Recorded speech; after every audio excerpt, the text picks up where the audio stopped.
Good morning, colleagues. Good morning. I now reconvene the general session.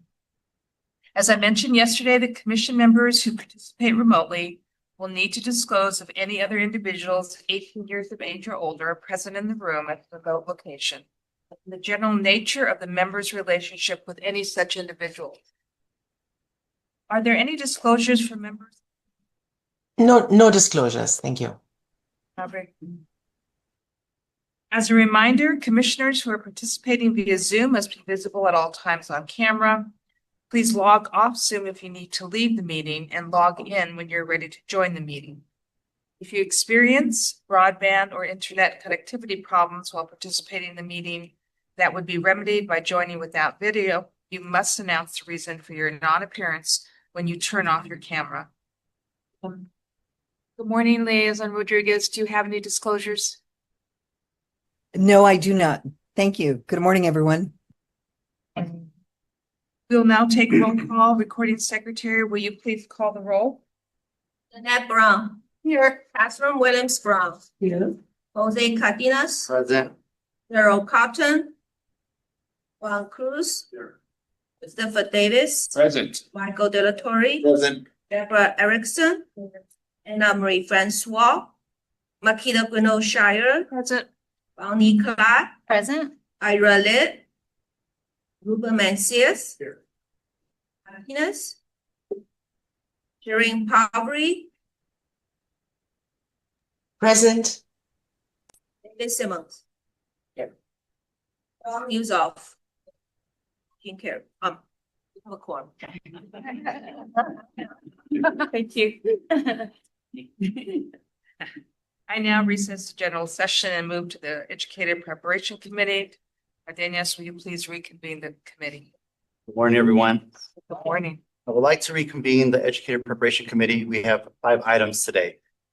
Our first item for today is 3D, the initial institutional approval stage 2 eligibility requirements for Reach University. This item is being presented by Francis Keller. This is an action item. Ms. Keller, will you please begin? Good morning, commissioners. Good morning. TGIF. Happy Friday. All right. Item 3D presents for the commission's consideration and possible approval Reach University's responses to the stage 2 eligibility requirements and initial preconditions. Reach University is seeking initial institutional approval for eligibility to offer preliminary multiple subject and single subject credential programs with intern pathways and teacher induction. Institutional representatives who are with us virtually today include Dr. Kana Wong, the Dean of Graduate Studies, and Ellen McDonald, Senior Director of Institutional Research. They are here to answer any questions regarding Reach University's eligibility requirements submission. You will find the full submission provided as a link to their submission on the first page of this item. Moving on to page 3 of the item, you will find the IIA chart with the current stage highlighted. Approval of stage 2 does not permit Reach University to offer the proposed preliminary and teacher induction programs, as more specific information and documentation regarding the proposed programs will be submitted in subsequent stages of the initial institutional approval process. On pages 4 through 6 of the item, you will find staff recommendations indicating aligned for criteria 1 through 9. On pages 7 through 9, you will find Reach University's responses to criteria 10, 11, and 12 for the commission's consideration. For criteria 11, the institution is required to post a third-party notification on their website, and to date, no comments have been received. For pages 9 through 11, you will find Reach University's responses to initial program preconditions 1 and 2, along with general precondition 9 for the commission's consideration. Finally, considering the information provided in this agenda item, staff recommends that the commission grant eligibility to Reach University, which would allow the institution to move forward to stage 3. The commission may identify topics it may want to see addressed in stage 3. If the commission chooses to deny eligibility, it may identify what it sees as incomplete submission. The institution may then address those items and come forward again for approval of stage 2. Staff is available to answer any questions, and institution representatives are available to answer any questions regarding their submission for the eligibility requirements. Thank you for your consideration of this item. We will now open up for public comment. If there are members of the public that would like to make a comment, please notify the meeting moderator when submitting a request card or by clicking on the raise hand icon, participating through Zoom, clicking *9 and participate by phone. Public comment is limited to 2 minutes per speaker. Recording secretary, are there any public comments? The public comment period for this item is now closed. Do commissioners have any questions or comments on this item? Commissioner Clatton. Yes, good morning. And thank you for being here with us this morning. I do have a question. I wanted to start with some questions about the induction program. I saw in the materials that teachers the mentor teacher will observe the candidate, I think it was 4 times during the course of the year, and that there will be the weekly hour meetings with the candidates. And I was wondering if you could speak a little bit to the mentor teacher, whether or not you anticipate those being full-time teachers with a full-time assignment, and if so, where will those meetings happen? How will those meetings happen? Will they be embedded during the school day? Yeah, good morning. Thank you. My name is Kana Wong, and I'm here to represent Reach University. We at Reach are about building career pathways. And so we find that the mentors allow a way for professional growth for teachers without leaving the classroom. And so all of the mentors within the teacher induction program will primarily be either classroom teachers or retired teachers. If they are classroom teachers, they will be limited on the number of teachers that they would be mentoring. And it is up to the mentor and the mentee to decide when they would be meeting throughout the day. Thank you for that. I'm not sure if you can answer this at this time because I know we're at stage 2. Do teachers, how is or maybe it just varies too much, I don't know, but I guess what I'm getting at is those weekly meetings, is there time embedded? Like, are there early release days? Would those teachers have prep periods that would align with the candidate?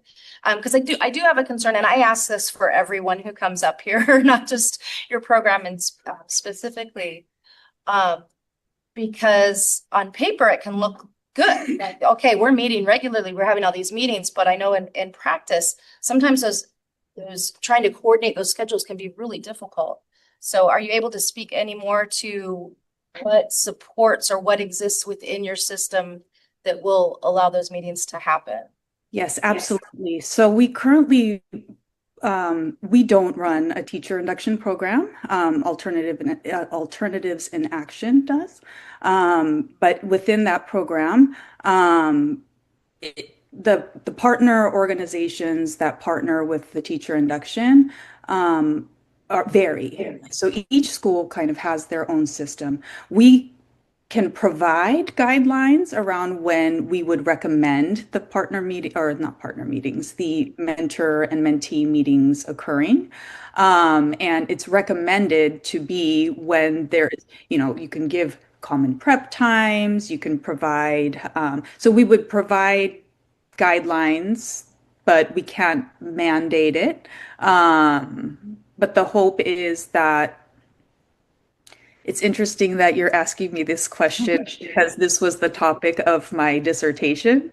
But I focused, my findings in the dissertation surrounded that teachers are better equipped to serve teachers as mentors than administrators or someone outside of the teaching role. And so that meeting time, regardless of when it happens during the day, the most important part is to be consistent with making that hour happen each week. And so making it work is the most important part. Thank you for that. And I appreciate that. And I agree with you about that. If at all possible, if this goes forward, I would like to see maybe a little bit more of that articulated, I think, in the plan, that those guidelines and expectations are there. Because as you said, it is so important. Unfortunately, I think those meetings become really impossible to schedule. And I would have just a very similar question for preparation, the intern preparation plan as well. It's just when would those meetings, how would they be embedded?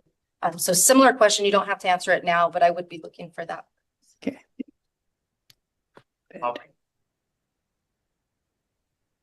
I'm sorry, did you say Pavri? Yes? Yes, Commissioner Pavri. Oh, thank you. Sorry, couldn't hear you. Good morning. My question has to do with faculty qualifications. Could you speak a little bit to who your faculty and your fieldwork supervisors will be, how they will be selected, how you provide professional learning for them? So field supervisors, so for the teacher intern program, we would be definitely going off of the program standards. And so, California credentials, having significant experience, has worked in California schools that reflect the diversity of our student population. So we would definitely just be looking at the criteria for the selection of both program supervisors, the faculty, all of those things. So do your faculty have to have a graduate degree? I mean, can you speak more to even those who are teaching the coursework? Currently through the AIA program, the faculty that is teaching the coursework, they have California teaching credentials that are valid. I'm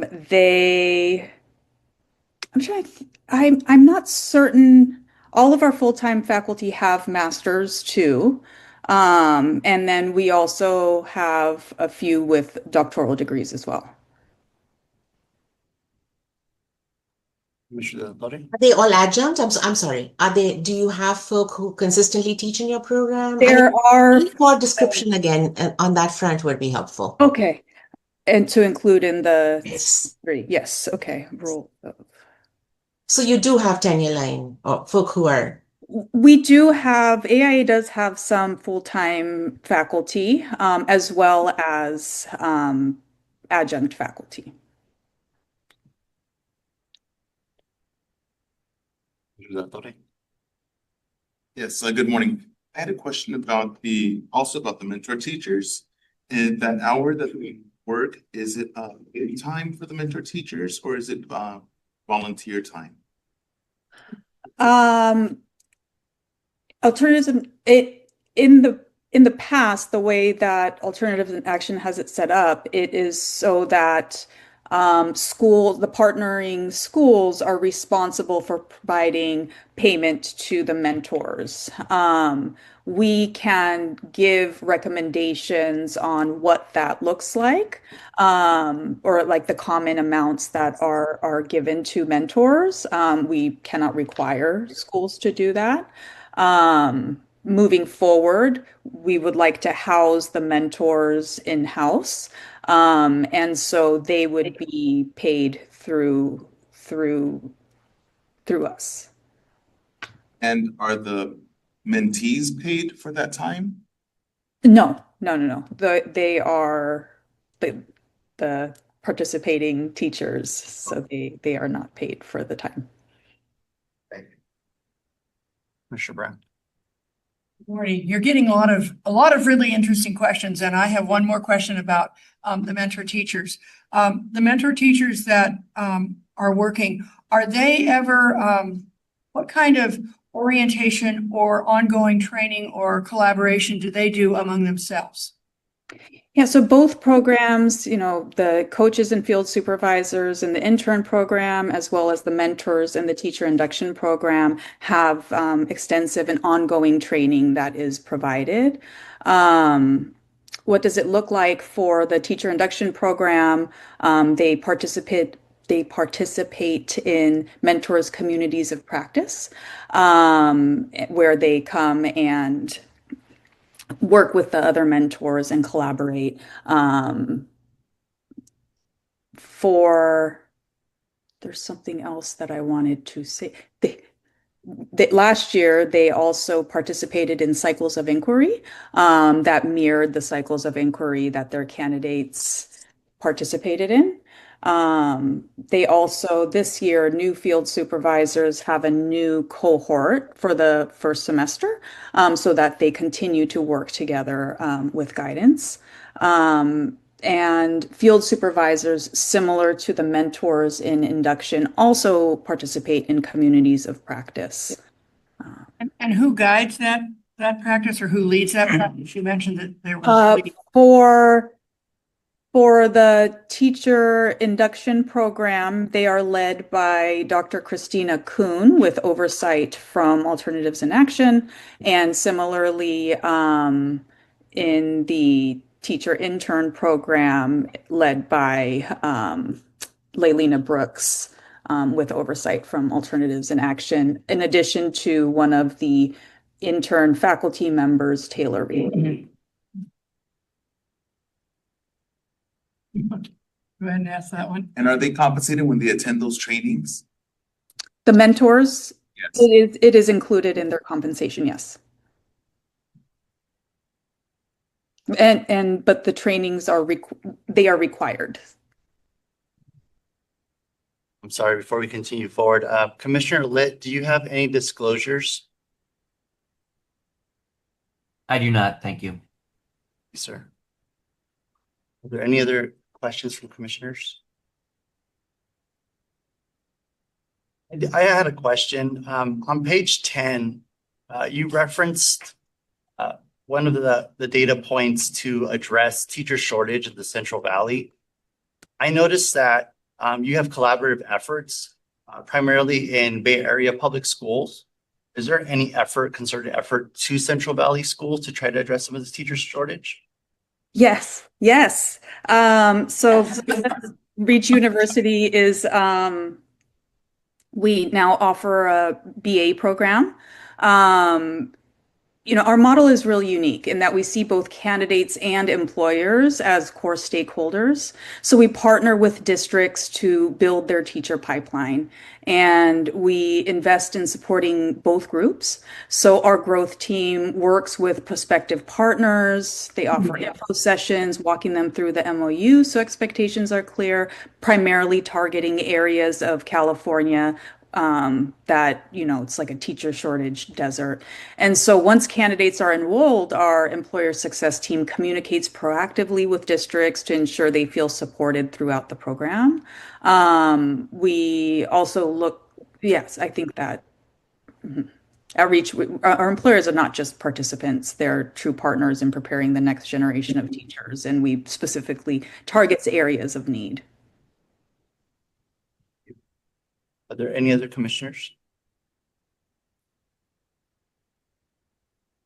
So this is an action item.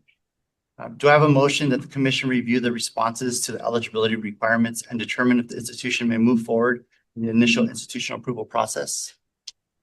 I have a first by Commissioner La Torre. Do I have a second? Commissioner Mancias?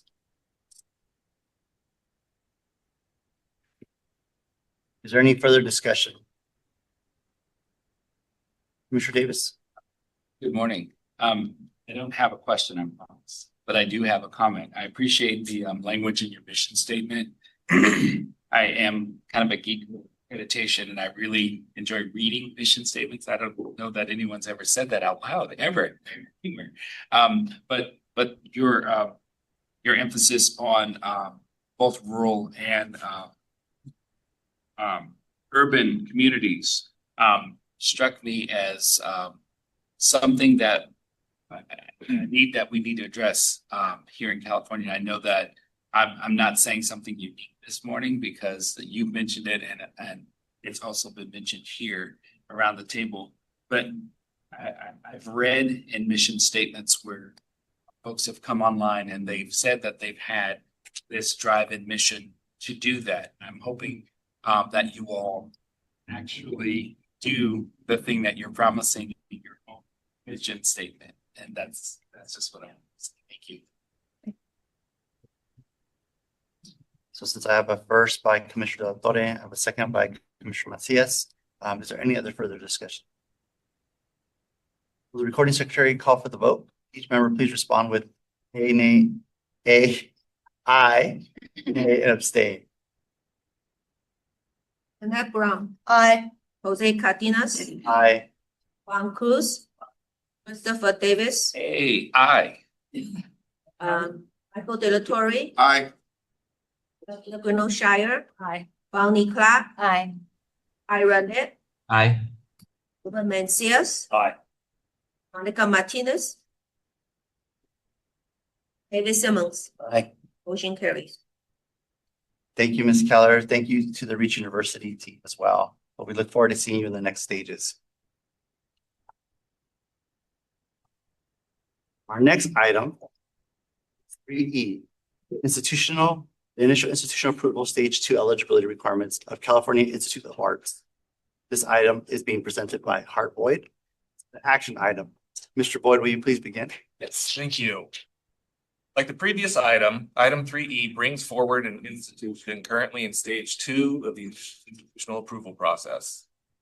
California Institute of the Arts, or CalArts, is seeking to offer a designated subjects career technical education program and has submitted responses to the 12 eligibility criteria. Criteria 1 through 9 have been reviewed by staff and determined to be aligned, while responses 10, 11, and 12 have been left to the Commission's determination. Additionally, CalArts has provided responses to the 2 initial program preconditions, general precondition number 9. These preconditions were reviewed by staff and have been found to be met. Considering the information provided in this item, staff recommends that the Commission grant eligibility to CalArts, which would allow the institution to move forward to stage 3 for consideration of provisional approval. As a reminder, granting eligibility in stage 2 does not permit CalArts to offer the proposed CTE program, as more specific information and documentation regarding the program design will be submitted in subsequent stages. Joining us today to answer questions related to the stage 2 submission are institutional representatives Evan Tapper, Dean, Extended Studies, Rachel Berger, Vice Provost, Academic Affairs, and Dr. Maria Ramos, Director, Community Arts Partnership. Thank you all for joining us today, and staff is available to answer any process questions. Thank you. Thank you. We will now open for public comment. If there are members of the public that would like to make a comment, please notify the meeting moderator by submitting a request card by clicking on the raise hand icon, participating through Zoom or pressing *9, participating by phone.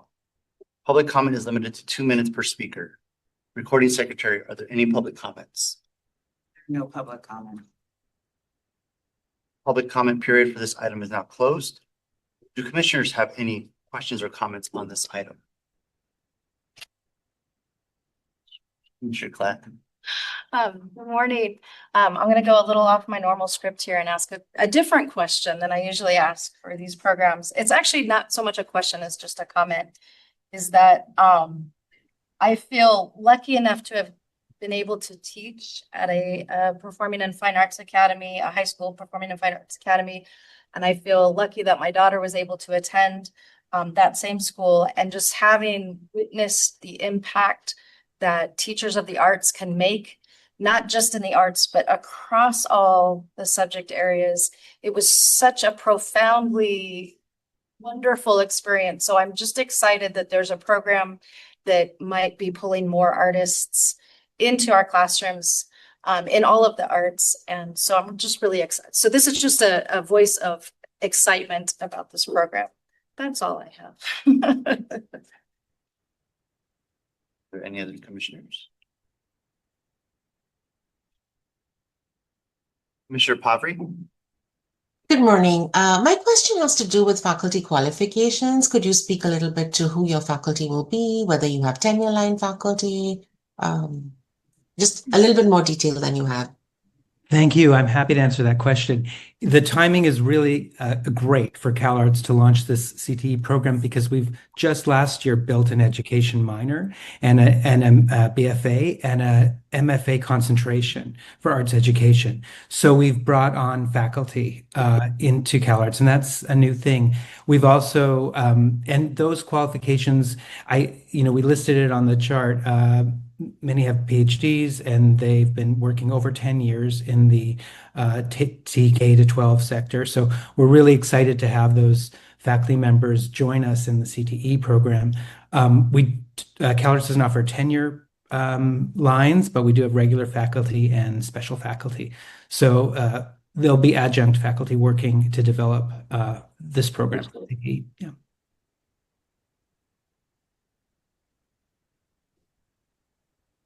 Any other commissioners? Commissioner Doctor? Good morning. I had a question about the mentorship expectations.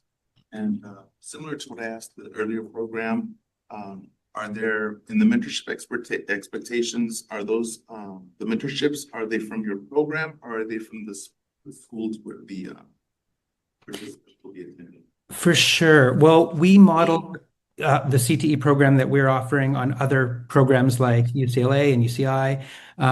And those situations, all the CTE participants have already got work placement and a contract from the school that they're working at.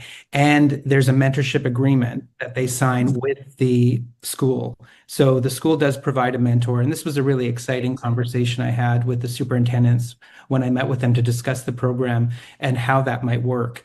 So we're mirroring that where there is internally in the school they're working at mentorship agreement signed. But of course, with the 8 courses that they have to complete in the CTE program, there's individual meeting times and mentorship opportunities for the teaching faculty in those courses to provide support and resources to the participants in the CTE program.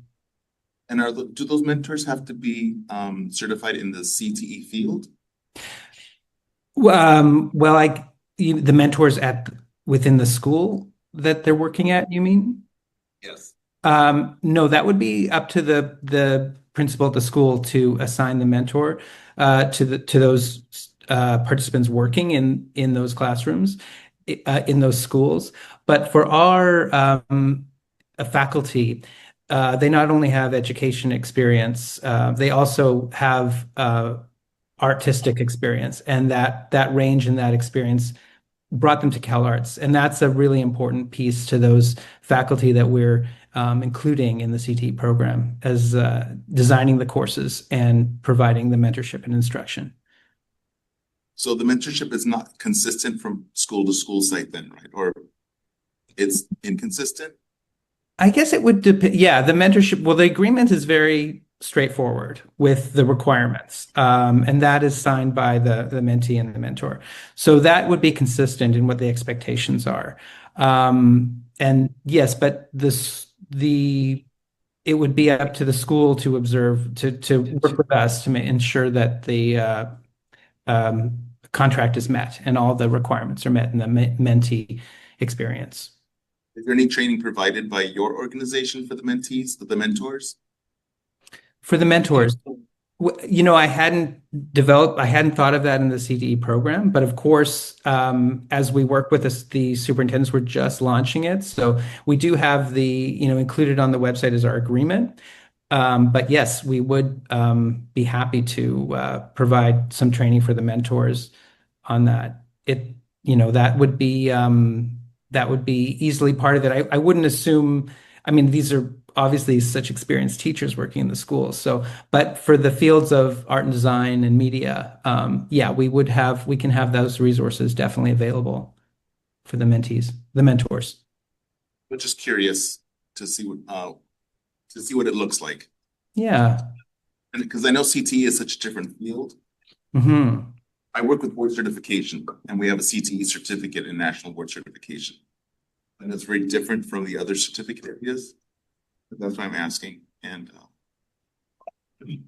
sure. And the exciting thing about the CTE program is that we're assessing their credentials as artists, actors, musicians, dancers, visual artists, filmmakers. So they come in with all that amazing industry experience to bring to the classroom. So that's part of the assessment also that we're reviewing with our team to ensure the eligibility for the program. Thank you. Sure. Commissioner Simmons and then Commissioner Brown. Actually, I think you just answered the question I had. What kind of training are you giving your credential analyst? Because CTE is probably the most complicated of the credential It's applications. like a jump in, like we are in stage 2 right now, and so they're in the very early developmental stages of this program. And so those types of questions would show up in stages 3 when they address the common standards, and then in stage 4, it's in the program standards. Well, that said, I appreciate the clarification of where we are. I think this is for the authors of this program and developers of the program. I think this is going to be an issue you want to make sure you really follow up on for stage 3. Anything else?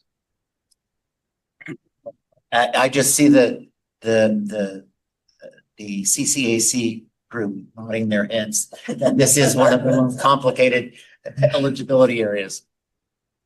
Commissioner Brown? So I don't know if this is a stage 2 or stage 3 question, but I was reading about partnering with the Los Angeles County Office of Ed, and just wondered if you could talk a little bit more about that partnership or those collaborations. And I don't know which stage that's most appropriate for. They may have information concern. Yeah, but if not, it will be Okay. us later. I can address, I mean, the amazing thing about CalArts is that it has existed for 50 years, training artists all over California and all over the world. And we've got this incredible program, the Community Arts Partnership. And Dr. Maria Ramos is here as director of that program. And that's been going for 25 years in the community, offering educational opportunities to TK to 12 students. So it's those networks and those community partnerships exist. So we're leveraging a lot of those relationships. And when we reached out to the superintendents that were involved in the CAP program, they were thrilled that this program will be coming forward.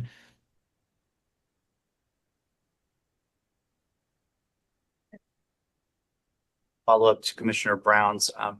It is precondition 9, and there is a in how this requirement will be met. So maybe for the future one to really just maybe discuss a little bit more what that teacher of teacher modules will look like. I'm really interested in what that would look like and how that will play out. Any other commissioners? Commissioner Davis? I just had a comment, not a question, I promise.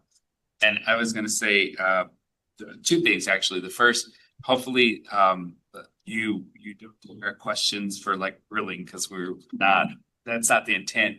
And if some of the questions that we ask are for the next 2 stages, that you're prepared now, right? Because you've gotten some of the questions asked now. The comment I have was about your mission and vision statement. I love what it says. And the fact that there's scholarship that you mentioned in the last bullet point of your vision statement, where you talked about constructivism learning theory with Vygotsky, for example, and the research that in the body of research there. It's very impressive to me personally, because I'm a scholar. I appreciate that. It's not every day that you see, what you represent fully in a mission and vision statement. So I'm gonna say kudos to you all for that. Thank you. Are there any other commissioners? This is an action item. We have a motion that the commission review the responses of the eligibility requirements and determine if the institution may move forward in the initial institutional approval process. Commissioner Davis, do I have a second? Second. Should we clap? Is there any further discussion? Will the recording secretary call for the vote? Each member respond with aye, nay, or abstain. Annette Brown. Aye. Jose Cardenas. Aye. Juan Cruz. Aye. Christopher Davis. Aye. Michael De La Torre. Aye. Martina Guino Shire. Aye. Bonnie Clark. Aye. Ira Lit. Aye. Ruben Mencias. Aye. David Simmons. Aye. Motion carries. Thank you, Mr. Boyd, and thank you to the team over the California Institute of Arts. We look forward to meeting with you in the future. Yes, Have a great thank rest of you. the day. Bye. Our next item today is 3F, the initial institutional approval stage 3, consideration of provisional approval for Ventura Unified School District. Item is being presented by Francis Keller. This is an action item. Ms. Keller, will you please begin? We did the cha-cha. Back again. All right, good morning, commissioners.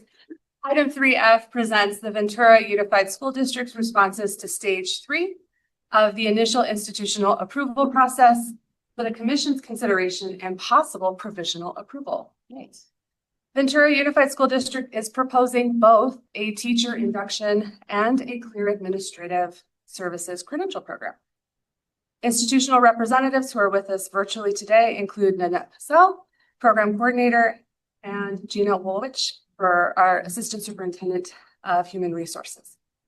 They are available to answer any programmatic questions you may have. On page 2 of the item, you will find the 5 stages, again, of the IIA process chart with the current stage for stage 3 highlighted. As the chart notes, provisional approval means an institution is approved, but the institution cannot yet offer the proposed program until stage 4, in which the relevant program standards are reviewed and determined to be aligned. The proposed teacher induction and clear administrative services programs will then be brought before the Committee on Accreditation, who may approve or deny the program. On page 3 of the item, you will find the link to the Ventura Unified School District's webpage that houses the submission and contains the full responses for the common standards provided. Excerpts from Ventura Unified School District's responses to the common standards can be found on pages 4 through 8. A team of a board of institutional reviewer members reviewed, collaborated, and came to a consensus of alignment across all common standards. Based on the findings determined to be met for all relevant common standards, staff would like to recommend provisional approval for Ventura Unified School District. It is recommended that provisional approval be set for a period of 3 years to allow for a full cycle of cohorts across both programs. In the 3rd year, a provisional site visit may occur and data can be collected. After the provisional site visit, a report will be completed and brought before the commission for consideration of full institutional approval, which is part of the 5th and final stage of the initial institutional approval process. Staff is available to answer any process questions, and as mentioned prior, representatives from the Ventura Unified School District are available to answer any questions about their stage 3 submission for their proposed teacher induction and clear administrative services programs. Thank you for your consideration of this item. We'll now open for public comment. There are members of the public that would like to make a comment. Please notify the meeting moderator submitting your request card by clicking on the raise hand icon. Participating through Zoom, press star 9 if participating by phone. Public comment is limited to 2 minutes per speaker. Recording secretary, are there any public comments? We have no public. The public comment period for this item is now closed. Do commissioners have any questions or comments on this item? Your class. Good morning, and I'm going to ask a question I ask very frequently about the mentors and how the time that the mentors meet with the induction candidates, how that's embedded. I was on the website.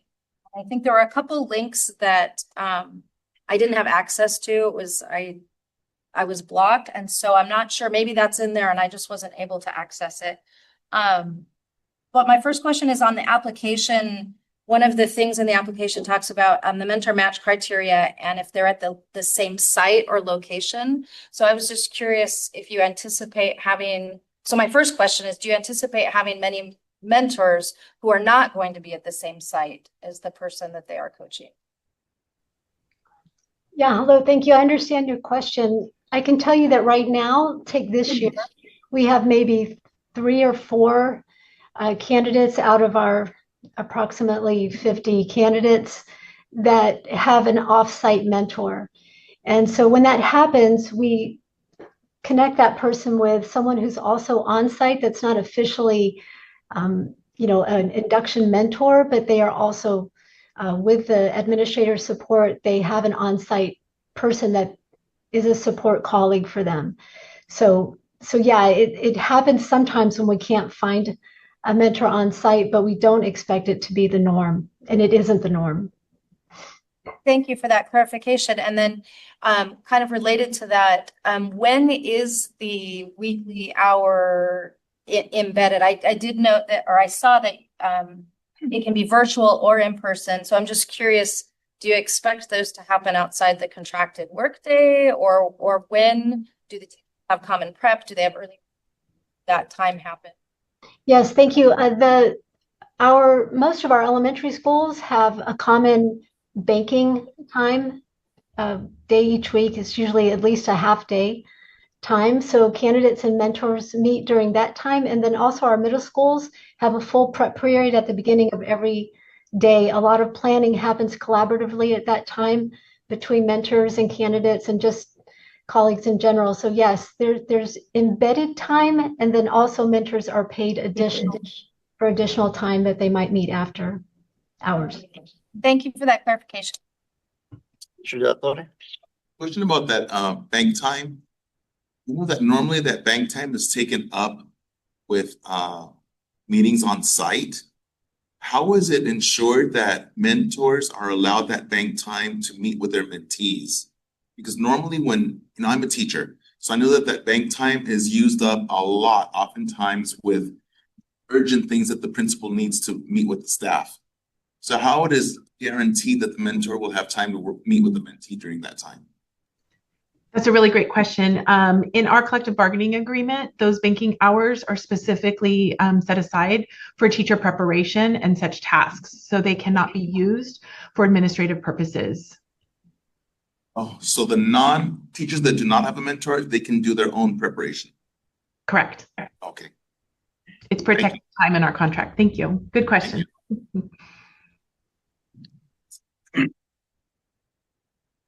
Any other commissioners? Commissioner Simmons. Well, I am extremely pleased to see this item. I was actually a VUEA member when that contract language was first negotiated. So I do have one question though. Because you are about 16,000 ADA, do you have the economy of scale for the for the administrative induction? Yes, thank you. Nice to see your longevity with bargaining language. Great job. We are actually right now a district of 14,100. So we are experiencing declining enrollment. So we do have the economy of scale to be able to support both the teacher candidates as well as the administrative candidates.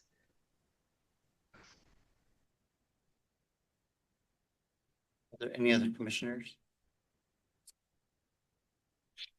I had a question and a comment, and I'm also really excited to see that you're going to be offering a career admin for our teacher induction. I did notice that you're going to have about approximately 50 beginning mentor teachers, and then 7 administrator coaches. You also mentioned 5 education service teachers. Is that in addition to the other numbers that you prescribed? Yes, that 5 represents our teachers on special assignment that work in our Ed Services division. And so they're part of our program and will be providing professional learning opportunities throughout the year. They provide those learning opportunities for the district at large, but they will also focus specifically to the needs of our beginning educators. Thank you. Are there any other commissioners? Mr. Davis? Good morning. I was looking at Common Standard 5, 5.2. And just your response to that, there's a vagary for me that I wanted to just ask for clarification on. You said that, and I'll just read the second paragraph. It says to evaluate the impact of VUSD and induction programs and have on learning in schools. VUSD will begin by using pre-inquiry student outcome data such as achievement, attendance, social, emotional, etc., described within the candidate's ILP or IIP. Is there a rubric that you all will be using to assess success with the data that you gather from both qualitatively and quantitatively, or is there just kind of the fact that teachers are in the practice of gathering said data is what you're measuring, if that makes sense? I think I understand your question. At the beginning of the process, our ILP and the IIP asks the candidates to collect baseline data on their students. And it ranges everything from social emotional data, academic data, all the assets that our candidates bring and that their students bring. So I think in that respect, I think that's where the data that we're talking about there. Does that answer your question? Not exactly, but Not a rubric. A rubric right. per se specifically for that. I haven't developed one, or we haven't discussed it specifically. We don't have one linked in there on that. I appreciate the question. Because I'm the PLC coordinator districted. The idea that when you collect formative assessment data, at one point, there's a touch point. There's got to be another touch point of comparison. And that's what I mean by rubric, or some way that you compare the data at different touch points in the year, and then to measure the success of the candidate or their students. How do you? I see. Yeah, I have clarity now. So in the inquiry cycle, which in our teacher ILP, it's very spelled out, very laid out, where they document their baseline data that they collect on student learning, and then that information is compared at the end. They absolutely compare and they reflect on that comparison from the beginning to the end. But that begins in the inquiry process. At least that documentation begins in the inquiry process of the ILP. Just one more point of clarification. So is it just 2 touch points with the data? Like, for example, the beginning of the semester, end of the semester, or is there a midpoint touch point to see if there needs to be, for example, reteaching of skills, or, a checkup and say, well, maybe we should try a different strategy or something? Yeah. For students in the inquiry process, it's along the way. That data is measured at the end of the inquiry, not so much at beginning semester and end of semester, but beginning of inquiry and end of inquiry. And the inquiry can last for as long as needed. So they might have 2 inquiries that semester, or even up to 3, depending on if they've met their goal or if they've answered their inquiry questions related to student learning. But it's likened to coaching cycles where you have deep insights. Yeah, it's more likened to that. Yeah. This is an action item. Do I have a motion that the commission grant provisional approval to Ventura Unified School District and set the provisional approval period to be 3 years? I have a motion by Commissioner Simmons. With great nostalgia and and happiness. Do I have a second? Commissioner Macias. Is there any further discussion? Will the recording secretary call for the vote? Each member please respond with aye, nay, or abstain. Annette Brown. Aye. Jose Cardenas. Aye. Aye. Robert Davis. Aye. Michael. Aye. No Shire. Aye. Bonnie Clark. Aye. Ed. Aye. Mencius. Aye. David Simmons. Aye. Motion carries. Thank you, Ms. Keller. Thank you to the Ventura Unified School District. We look forward to seeing you. All right, our next item is 3G, the ongoing and plan improvements for commission-approved examinations. Item is being presented by Mike Taylor, Juliet Waltliner, Adam Ibrahim. This is an information action item. Ibrahim, will you please begin? If you allow me one moment to get our slide deck to you.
Good morning, Chair Godeshire, Executive Director Sandy, members of the commission. I am pleased to be here joined by Mike Taylor and Juliet Wallitner to present ongoing item 3G, ongoing and planned improvements for commission approved assessments. So just a little bit of background. In 2021, Assembly Bill 130 expanded the options for candidates to meet the basic skills requirement as well as the subject matter requirement. For the basic skills requirement, undergraduate degrees largely covered the areas required. And so that reduced our over-reliance on CBEST as an examination-only entry point. Similarly, Assembly Bill 130 in 2021 expanded options for meeting the subject matter requirement. And that included a degree major option where certain undergraduate degrees were able to count for subject matter competency in aligned credentialed areas. And it also included an option where coursework was allowed to fulfill subject matter requirement areas, including community college coursework completed as part of a degree or after a degree, which greatly expands options and flexibility for candidates currently to meet subject matter requirement as part of earning their credential, or if they're mid-career and already have a license, looking to expand their options.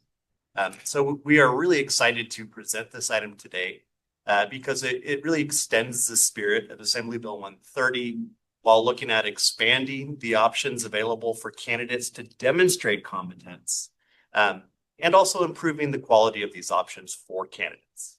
Next slide, please. Right, so this is an item in two parts. There is the Mr. Mike Taylor part, and he is going to walk us through our current ecosystem of examinations that we have, and talk a little bit about what statutory purpose they serve, what the current status is, and what we'd like to do with it. After that, there'll be a nice bumper slide that indicates we're shifting to kind of a different concept, which is part 2. And Juliet will take us through some ideas for expanding access for candidates to demonstrate their subject matter readiness. At that point, we will ask you to direct us to do some work and enjoy the discussion and feedback that you have for us. Next slide, please. Registering on the screen. It takes a little while. It's there.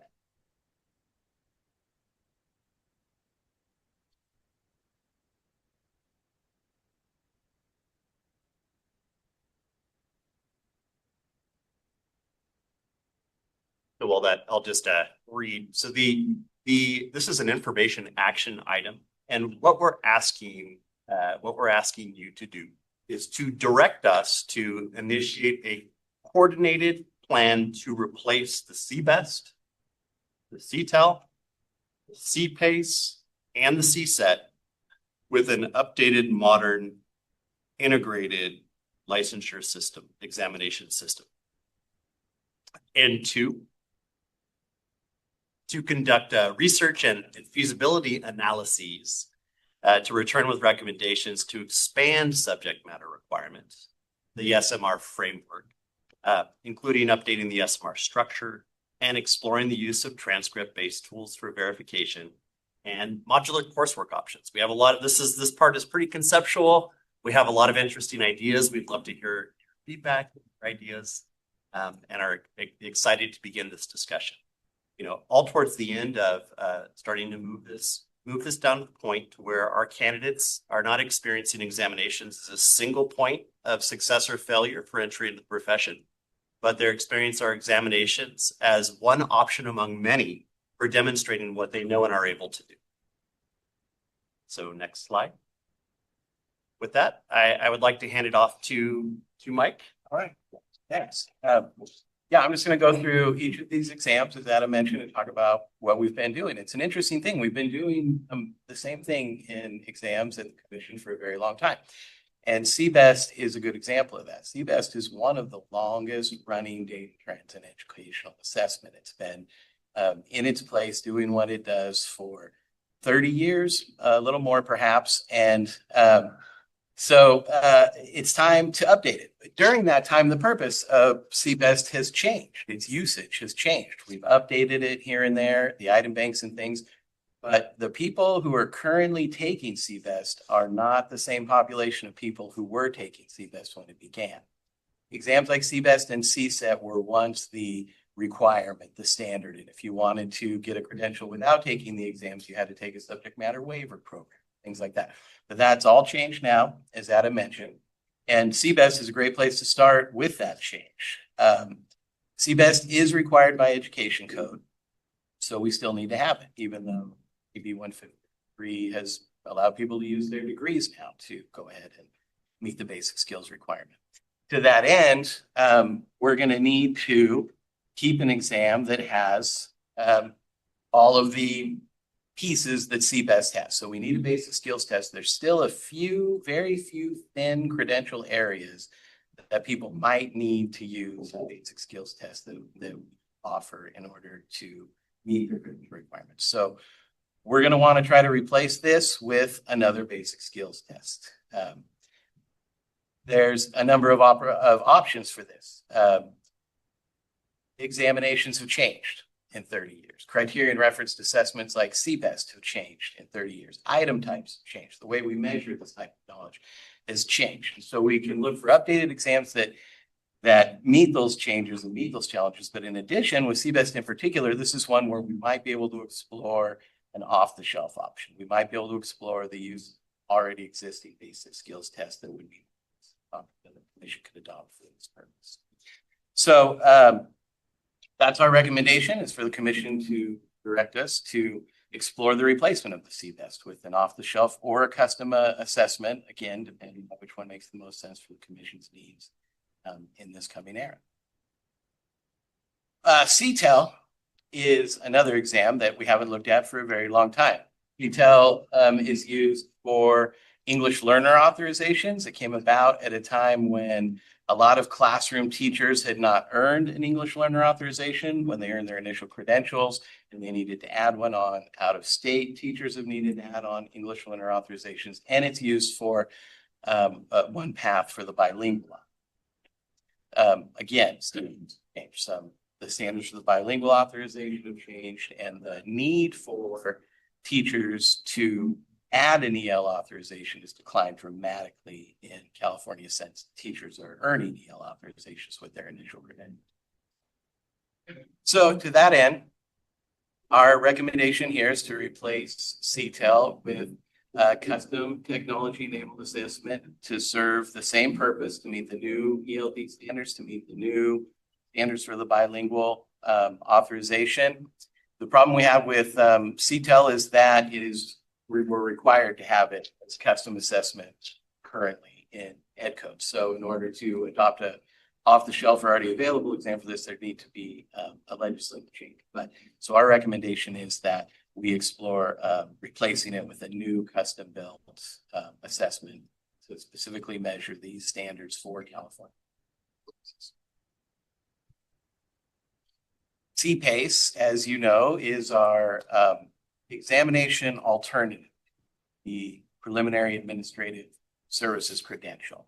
This is the only exam that the commission that replaces an entire program preparation. So teachers who have several years of experience teaching or leadership can take the CPACE and theoretically earn a preliminary administrative credential.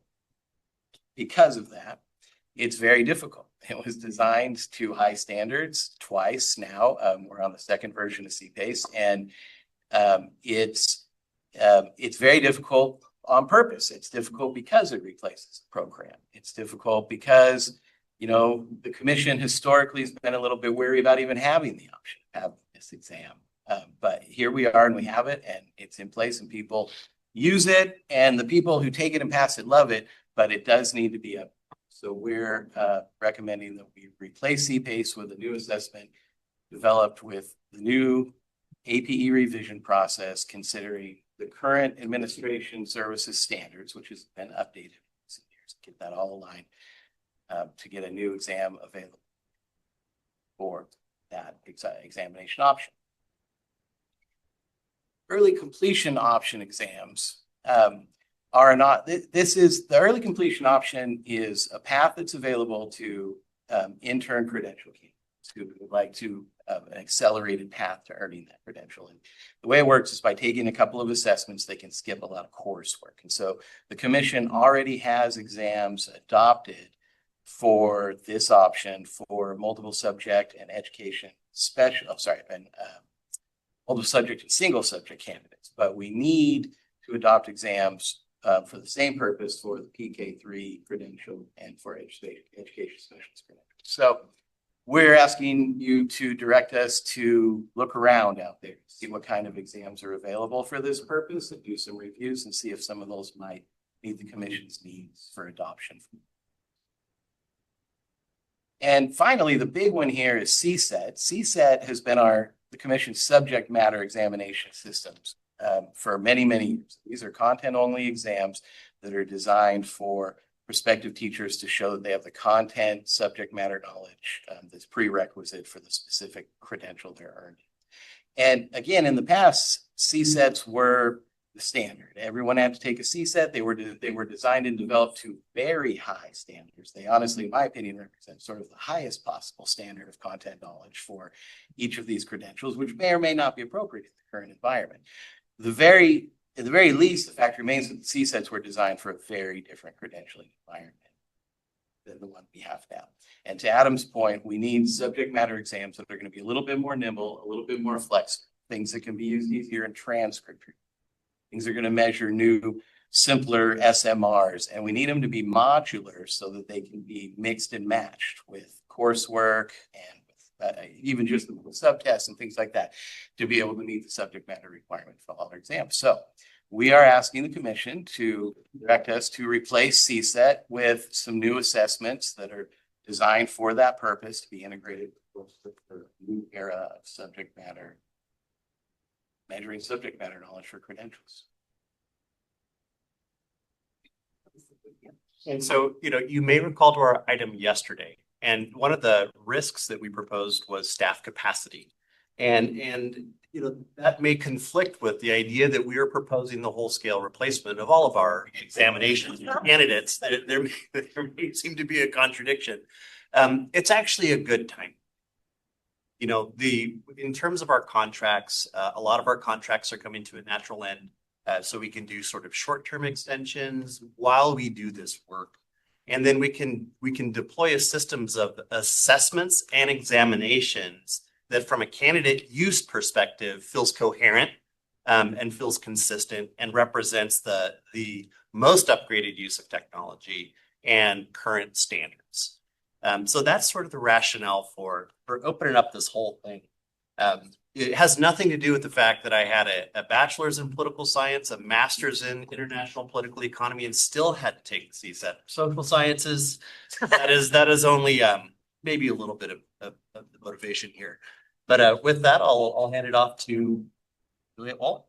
Great, thank you so much. So Mike just described for you, and Adam built on that, the changes that staff recommend need to be made to the CSET for assessing candidates' subject matter competence. But in that, he talked about aligning with new subject matter requirements. So I'm here to talk to you about how do we rethink those subject matter requirements? What are our options for doing that? So as Adam has described, Mike elaborated on, one of the reasons for these changes is the passage of AB 130, which created new options for candidates to meet the subject matter requirement written into Ed Code. The purpose of candidates demonstrating subject matter competence is to ensure that teachers have deep knowledge of the subjects they teach when they start teaching, which is something we need. Prior to the passage of AB 130, candidates could only meet that subject matter requirement by completing a commission-approved subject matter program or by passing the appropriate CSET. I had to do the earlier version of that, but yeah. AB 130 expanded those options to include degrees in subjects aligned with the credential being sought or completion of appropriate coursework. And while the intent behind this legislation was wonderful, it definitely opened the door to teaching for many individuals. It also brought some unintended consequences in the form of new challenges. So some of the current challenges that currently exist with these new options are, for one, that the list of majors that qualify for meeting the subject matter requirement is actually quite narrow. And so, yeah, additionally, and this is one I can speak to firsthand from the work I was doing in a preparation program just a year ago, is that the process of evaluating transcripts to determine whether or not a candidate has taken the appropriate coursework is incredibly complex and time-consuming. It places a significant burden on programs simply because of the way the current subject matter requirements were constructed as domains for the CSET. Were constructed for that purpose, not for the purpose of transcript review. And the result has been inconsistent approaches to the transcript reviews among preparation programs. But with challenges come opportunities. And so we see opportunities to clarify and simplify the pathways for candidates to meet the subject matter requirement and to modernize the options to align with updated standards. Ultimately, we want to create options that promote equity and transparency and increase candidate choice. So the options. The first opportunity we see to clarify options for candidates is to expand those degree majors candidates can use to meet the subject matter requirement. As I said previously, current law allows only a narrow list of majors, which ends up excluding candidates with a closely related major that might just be off slightly. And so staff recommend exploring a statutory amendment to expand that list for the purpose of increasing flexibility for candidates while maintaining the content rigor, because we do still want to hold that up. The second opportunity is to streamline the existing subject matter requirement domains to support transcript review. As I said previously, the current SMR domains were created as specifications for the CSET, which makes them valid for the CSET, but not for evaluating coursework a candidate has completed. Additionally, because of the way the domains are constructed, if you've read them, you know, they lead to significant confusion when attempting to use the descriptions to evaluate transcripts. That's both for candidates who are trying to figure out, have I met the requirements, and for programs who are trying to say, yes, you have, or no, you have not. Staff recommend revising the domain language for clarity. We're also looking for ways to align the requirements with CalGETC and common community college courseworks or courses, particularly for the multiple subject credential. And then closely related to streamlining the existing subject matter requirement domains is the opportunity to revise the overall structure of the subject matter requirements. Again, the current subject matter requirements structure closely mirrors PK-12 standards that we want teachers to be able to teach, right? Because the purpose of this is to make sure beginning teachers have that knowledge. However, that again means that the structure is difficult to apply to higher education coursework, which contributes to those consistent evaluation results across institutions that I mentioned earlier. Instead, we want to ensure that the framework is transparent and usable across pathways. We want candidates to be able to look and say, does my coursework meet this? And so staff recommend that the subject matter requirements be redesigned around transferable domains by advisory panels of current California credentialed teachers and teacher educators, individuals who are familiar with the knowledge required of beginning teachers in each credential area. So I've mentioned a few times the complexity and the labor-intensive work of evaluating those transcripts. And so the fourth opportunity is to explore how programs might use artificial intelligence to reduce some of that burden, perhaps through the use of an AI-assisted transcript analysis tool. Just to ensure accuracy and fairness with this tool, we would pilot it using revised subject matter requirements or subject matter requirement domains and structures alongside individuals actually in doing that manual analysis, which would allow us the opportunity to compare and evaluate results to make sure that any tool we recommend would be appropriate. And so then the last option is really targeted for, at least in my mind, for those individuals who have their transcripts evaluated and find out that they haven't already taken the coursework necessary to meet the subject matter requirement of the credential they're interested in pursuing. Or individuals who decide they've already completed their degree. And now they want to become a teacher and they realize, oh, I need to meet the subject matter requirement. What coursework do I need to take to do that? So right now, that's not clear. So the purpose here would be to provide modular credit-bearing options for candidates to meet those requirements. The California community colleges are really well positioned to provide these types of modular certifications, calling them a subject matter micro certification. So the recommendation here is that staff partner with community colleges and other IHEs to develop those credit-bearing subject matter micro certifications aligned with the revised subject matter requirement domains. So that's a lot. So our request, though, is it's broken down into the two parts of our item. First, that you direct staff to begin that process of updating the commission exams to initiate, well, not to begin the process, but to initiate a coordinated plan to replace the CBEST, CTEL, CPACE, and CSET with a modern integrated licensure examination system. And so then we would develop that plan and come back to you with it. And then the second part is to explore those different options and come back to you again with recommended options. We would engage in research, feasibility analyses, and then, as I said, return with recommendations for expanding the subject matter requirement framework, including updating the subject matter requirement structure, exploring the use of transcript-based tools, and modular coursework options. With that, any questions? Thank you. We'll now open up for public comment. For members of the public that would like to make a comment, please notify the meeting moderator by submitting a request card or by clicking on the raise hand icon for participating through Zoom. Pressing *9 to participate by phone. Public comment is limited to 2 minutes per speaker. Recording secretary, are there any public comments? Regina Chagoya. Good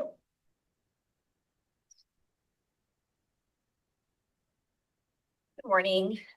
Regina Chagoya, a member of California Federation of Teachers, union representing educators classified staff. Regarding item 3G, CFT supports staff interest in creating a plan to replace the current educator testing system, to take a modern approach. And I'm with you. I majored in biology and I struggled passing the science exam. So yeah. So an integrated clearinghouse makes sense to CFT and hopefully takes uncertainty to what needs to be done in order to enter the profession. However, CFT urges staff to take careful steps in ensuring that cultural biases are eliminated to any further examination system. So thank you for listening.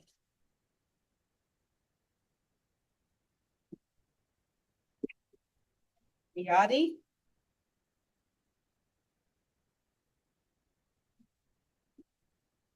Good morning. My name is Adrienne Miotti. I'm a high school English teacher from Irvine, Orange County. I'm here on behalf of California Teachers Association, CTA. CTA appreciates the Commission's transparent and open process to replace current examinations.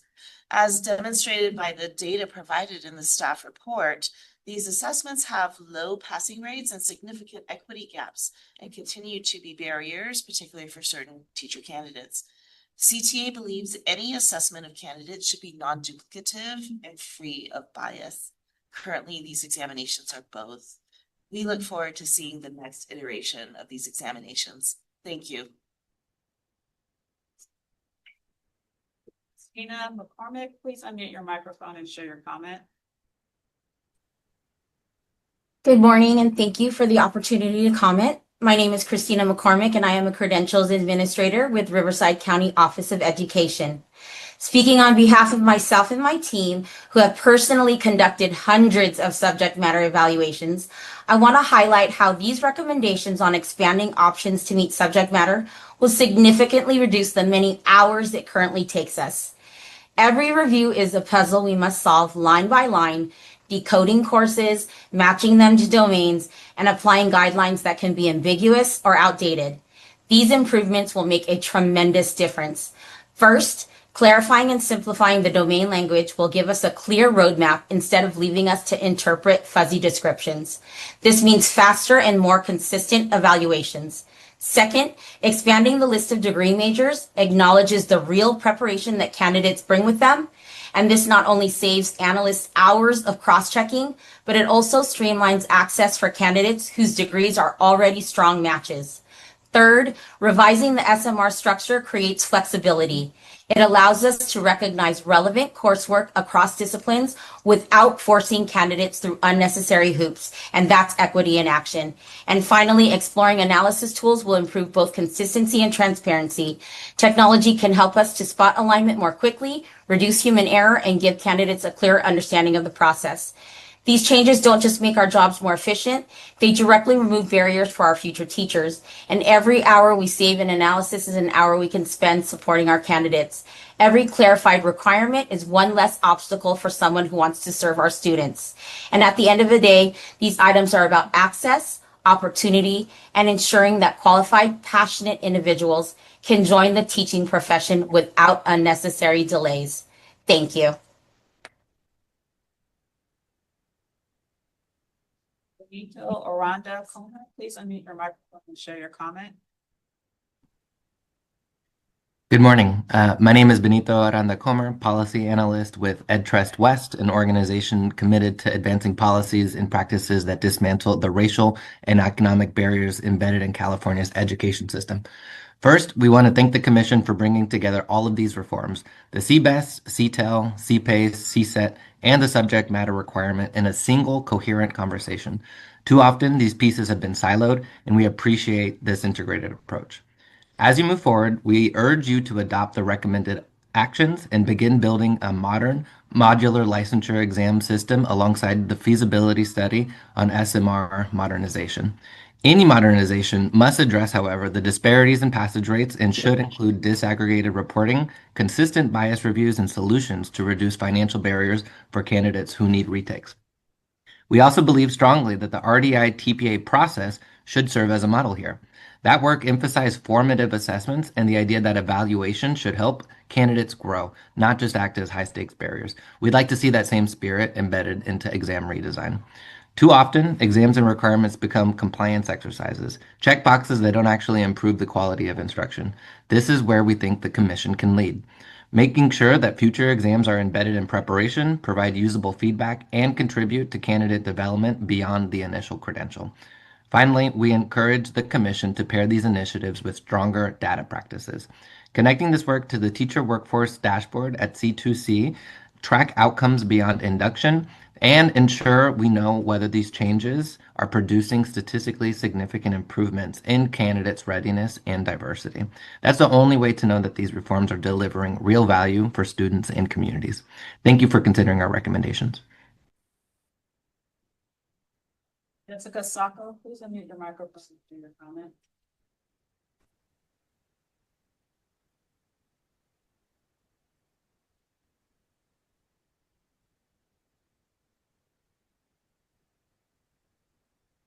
Jessica, please unmute your microphone and share your comment. Can you hear me now? Yes. How about that? Better. Okay, thank you. Sorry about that. Hi, Jessica Sacco. I'm with Children Now, a statewide research policy and advocacy organization dedicated to ensuring that all of California's kids, regardless of race, income, or zip code, have the opportunities and supports they need to thrive. This most importantly includes our teachers, who we know have the most impact on student learning.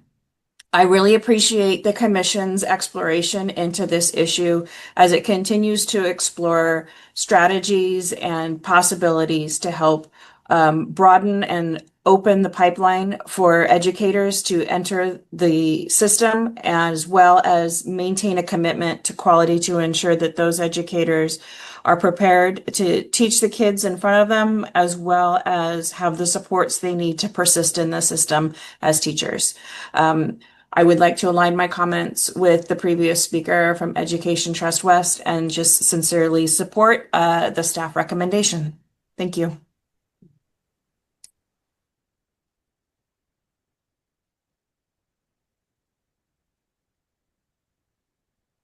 Natalie Wheatfall Lum, please unmute your microphone and share your comment. Good morning. My name is Natalie Wheatfall Lum. I'm the Director of TK-12 Policy at EdTrust West, and I'd like to align my comments with my colleague Benito Aranda-Comer's previous comment. And I'd also like to urge the Commission to approve recommendations to support equitable early completion option access for the PK3 Early Childhood Specialist credential. The ECO removes unnecessary barriers by allowing qualified candidates to demonstrate competency through examinations instead of spending money and time on coursework covering content they already know. Current ECO passing rates exceed 80% across ethnic groups, showing that when candidates have relevant experience, they succeed on these assessments. This is especially critical for current ECE educators who want to teach TK. Research confirms they're already equipped to teach TK, yet our system forces them to repeat training on skills they use every day. Further, the 2024 California ECE workforce study from the Center for Study of Child Care and Employment shows 70% of center-based educators are people of color, reflecting the backgrounds and experiences of our TK students. And 45% of those educators want to become TK teachers. But financial and time barriers prevent this transition. We have a TK teacher shortage and a diverse, experienced workforce ready to help solve it. The ECO examinations would recognize their existing expertise and create an equitable pathway that doesn't penalize working professionals who can't afford to step away from their jobs for redundant coursework. The state has committed to quality transitional kindergarten for all 4-year-olds. Let's remove the barriers preventing qualified educators from making that vision a reality. Thank you for considering our views.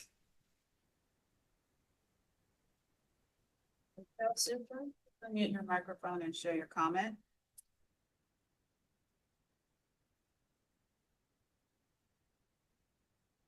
My name is Rochelle Souza. I'm the credential analyst at California State University, Chico.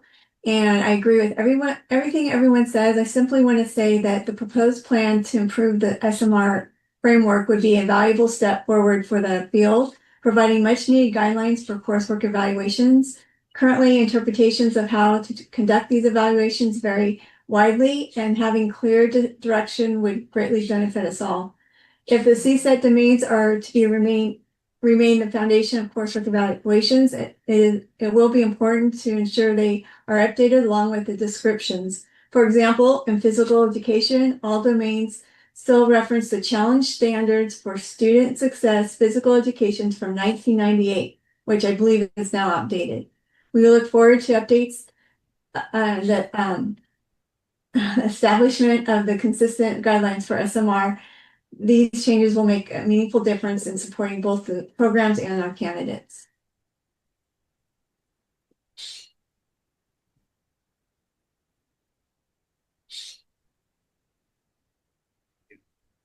The public comment period for this item is now closed. Do the commissioners have any questions or comments on this item? Mr. Simmons. Okay, as a member of AARP,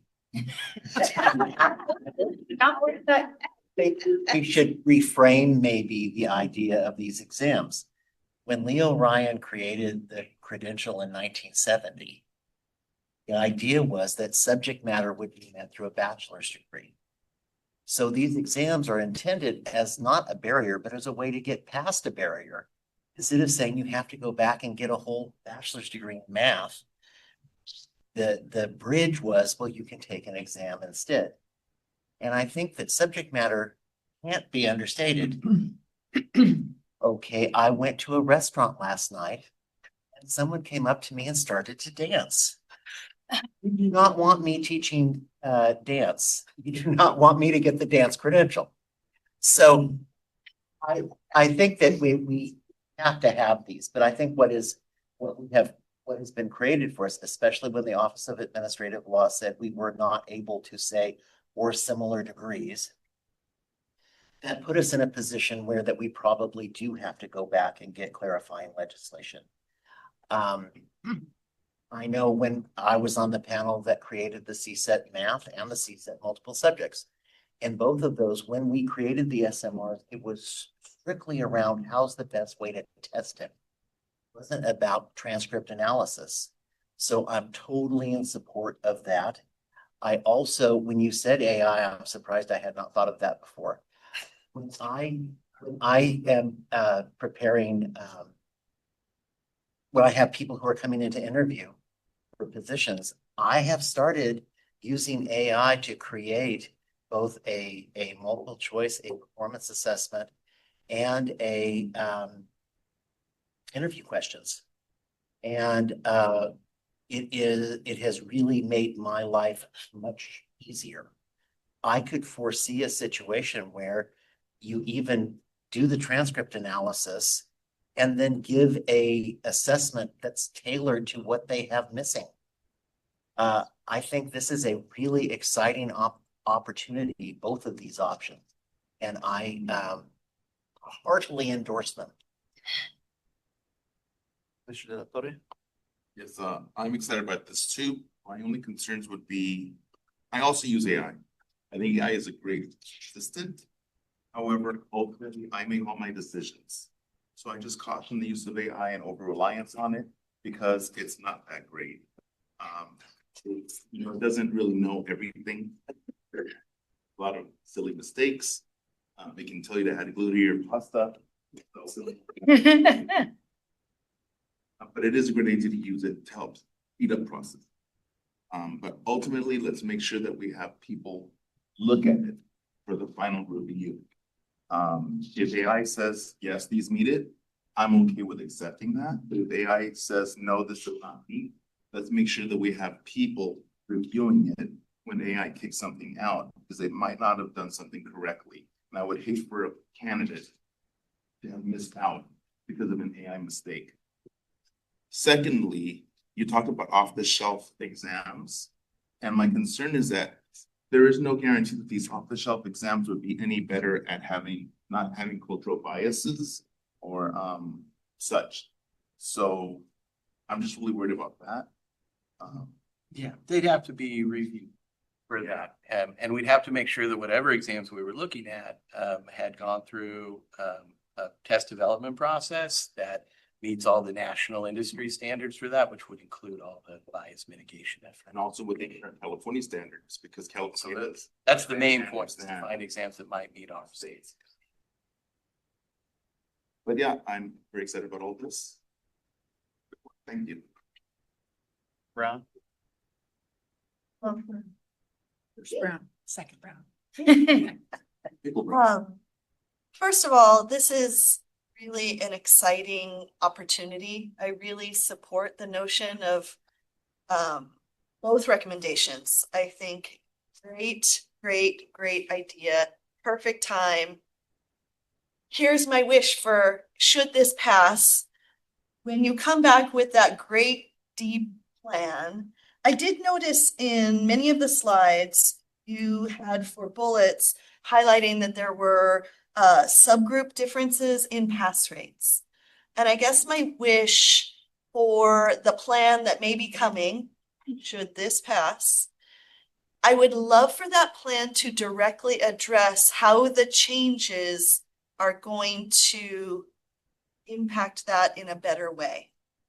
Kind of like yesterday we saw, like, here's the concern and here's how we think this will be mitigated. I would just like something more explicitly connecting how our actions are intended to address this issue that we have talked about many times.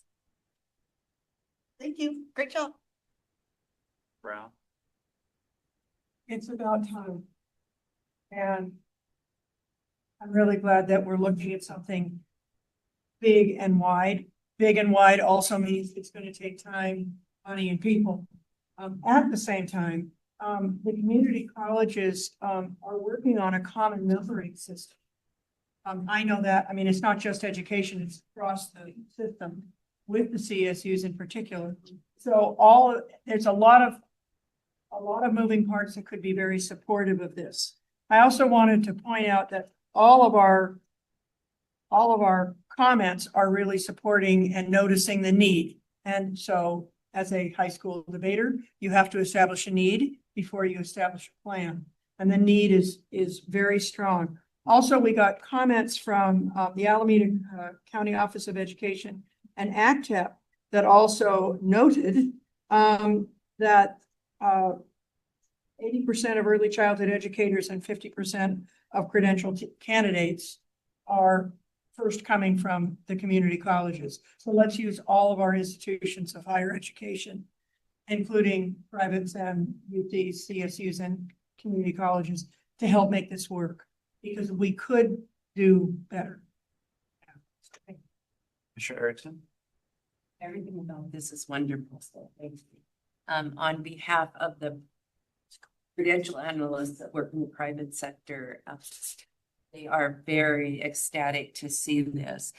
And CSETs that were offered only 4 times a year and not during the summer, so our candidates had to wait. Our credential analyst will take down transcript time from 45 minutes per candidate to about 5 or 10 minutes if it's done well. So thank you so much. And I do know, just anecdotally, we've had a number of people who would have made great educators who couldn't cross that barrier of CSET because of language, because of whatever. And so this just puts more great educators in the classrooms. Commissioner Cotton? Hello, good morning, everyone. I do want to say thank you. I'm really excited about the coherent plan that's in place, that's moving forward. I echo other commissioners' responses and concerns about cultural bias, as well as maintaining support of degrees to satisfy content knowledge for candidates. But thank you very much. Mr. Pavri? Thanks. I'm really extremely excited about this item, and we're hearing really overwhelming support from the field as well, with some really good caveats and recommendations for us. I mean, just the next item that we have, item 3H, just again highlights for us, as it does every year, how our current structure is a gatekeeper for so many of our candidates, particularly our Black and Brown candidates. So this action is necessary, very well thought out. I do have a few points that I wanted to raise. So in regards to the subject matter revisions, amazing, thank you, much needed, and we need them today, really. I really do like the idea of the streamlined modular subject matter assessment to replace the CSET. It makes that mix and match option much more viable and feasible. And allow students to take just those exams that demonstrate that there is a gap within the coursework. I really like, and I think we need the degree option, expanding of the degree major options. I do want to put a caveat out there. I'm sure you've thought about this. I don't have a solution. Whenever we list programs, we are going to inadvertently leave out either an existing program, one from another state, or a new program that has yet to be developed. So I wonder if we can think about some way to address that, because I mean, lists, there is always a limitation with having and making lists. And then I would really like to encourage us to explore a CTC developed and supported centralized transcript analysis tool, possibly one that is AI enhanced. Something like we had done for the CBEST maybe 2 or 3 years ago, where candidates could directly apply to the commission along with their transcripts. And the commission, I guess the career counselors were reviewing those and letting them know if they'd met basic skills. So I wonder if there is a way for us to think about doing that. I know that's going to call for a lot of resources, but I think it will, for one, allow for a lot more consistency across the state, and also will take off uncompensated workload from each of our EPPs and other institutions. I do have some comments around the 2 recommendations that are on the last page of the item. So as regards the licensure exams, I think what we've heard today, and I mean, I think is part of the thinking, is really if we can ensure that two things are paramount in the licensure exams that we do select, and that is cost to students and ensuring that these exams are bias free or as bias limited as possible. Because clearly our data is showing, particularly for the CBEST, that bias is pretty rampant.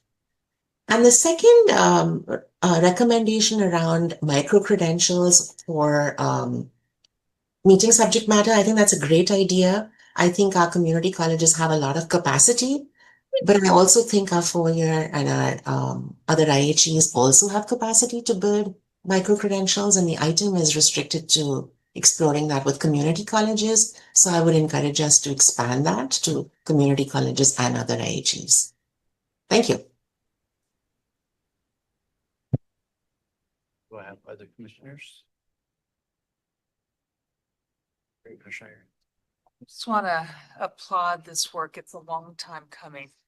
When I was sitting in Shireen's chair many, many years ago, AB 130 came to fruition, and it was a mess on our campuses. And the amount of time the credential analysts and associate deans had to spend, and faculty, in trying to determine this subject matter requirements was terrible. We had task forces at the chancellor's office, and here we are now. Here we are now. And I love the goal to clarify and simplify pathways for candidates. So I am assuming that our new Center for Educated Workforce Development will because of the last purpose of testing and scaling what works. This work fits right in there, doesn't it? So I'm so excited. I share the concern raised by our colleagues that as we move forward, we ensure that whatever assessments that adopt or develop continue to do the least harm to our candidates. So I am really looking forward to you all coming back, sharing what you've learned. This is so exciting. Commissioner Davis. I have a question for Executive Director Sandy. Help temper comments about some of the subject matter assessments. The reason why we still have CTEL and CBEST, correct me if I'm wrong, is in case we have, for example, this is one of many examples I'm sure, we have an out-of-state candidate who comes in and they aren't meeting whatever SMRs we have in place. Is that kind of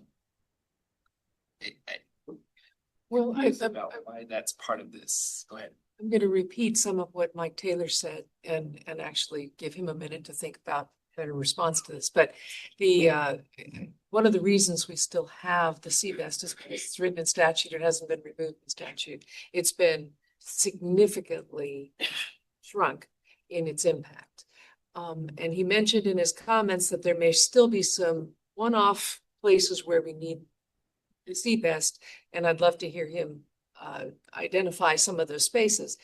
With regard to CTEL, it seems to me, and also I invite other perspective on this from my colleagues that end of the table or wherever.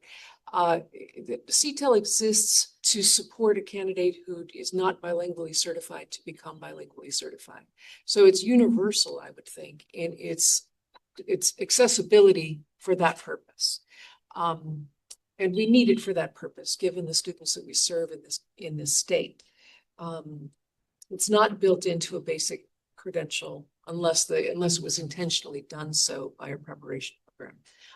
And we've had funding over the years. Our residency funding and our other funding sources have privileged bilingual and special education, dual credentialing, and we have seen growth in the space where a basic credential adds the bilingual component, which I think alleviates the need. I'm looking over at the Aarons over there to nod or shake their heads if I'm way off the beam. But essentially, if you complete a program that meets the requirements for bilingual, you don't need a CTEL. So it's critical that we have pathways to bilingual certification. And so CTEL is a way to do that. Okay, so far I'm on the beam, and Mike will have some more Yeah, no, I think you're exactly right. The reality is they're both still required by statute. So CTEL and CBEST are both in statute still, though their purposes have changed. For CBEST, as Mary mentioned, it's really interesting. The way that the statute's written is that the commission will have a basic skills test, but then there's a whole list of ways you can get around the basic skills test, and having a bachelor's degree is one of those. So I understand there are a couple of very narrow areas, and Aaron School would know better than me, but I think it's there's a CTA administrator, maybe. One other thing, there's some very narrow credential areas where they still need to have a basic skills test available, and it's in statute, so we have to have it. Though honestly, nobody needs to take it. There's way too many people taking CBEST still, way too many.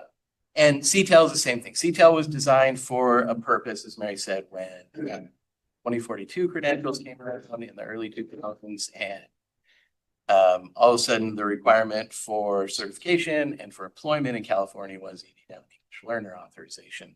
CTEL was developed for existing teachers to add English learner authorizations, and for teachers coming from other places who may not have had one to do the same thing. So now it's dwindled and used to mostly teachers coming from other places who don't have an English learner authorization, because everyone earning a credential in California already has one. And as mentioned, it is used for one of the paths to a bilingual certification. So we want to be needed for that purpose as well. Thank you for those responses.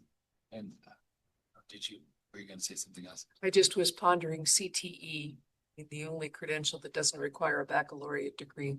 But there's a rabbit hole that we may or may not want to go down at this point. I think certainly as we look at the recommended updates, we will need to clarify who may still need a basic skills test in the future. But I think that will be forthcoming with them. Yeah.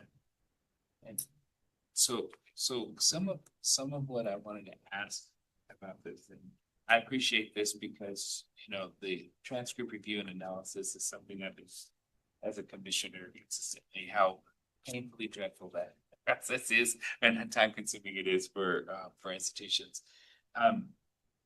When we're talking about relics like the CBEST, which by the way, in my opinion, has aged like a dog, and if you take those 30 years times 7, the amount of pain and color in statistics and numbers, because it seems like we are still talking about the same thing and the infliction of a type of slavery on our candidates of color as they try to come in to the field. And so I had to say that because I have metaphors on my mind.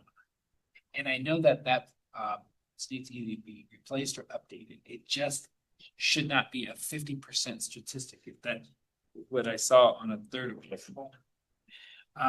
And I've heard a couple of commissioners around the table in support of the fact that whatever exam we choose, either to replace CBEST or maybe CBEST is the one that people vote for, that it needs to do what Chair Grindleshire says, the least amount of harm.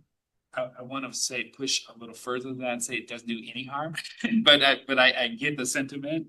The other thing I want to say about the exams, but and I'm it sounds like I'm against this, but I'm not against this.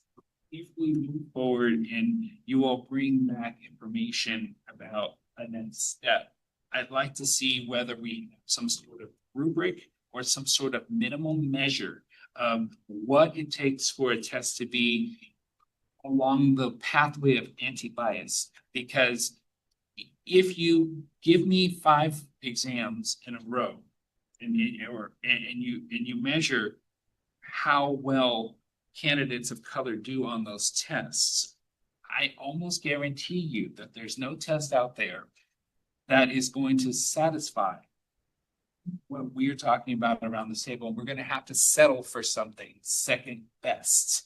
And I say second best because there is no best when it comes to exams. And I've said this many, many, many times before. It is the thing that, again, I'm going back to what Chair Grindleshire said about doing the least amount of harm, and we're choosing the lesser of evils. And I I still feel uncomfortable with voting for something that potentially could do harm to any candidate whatsoever.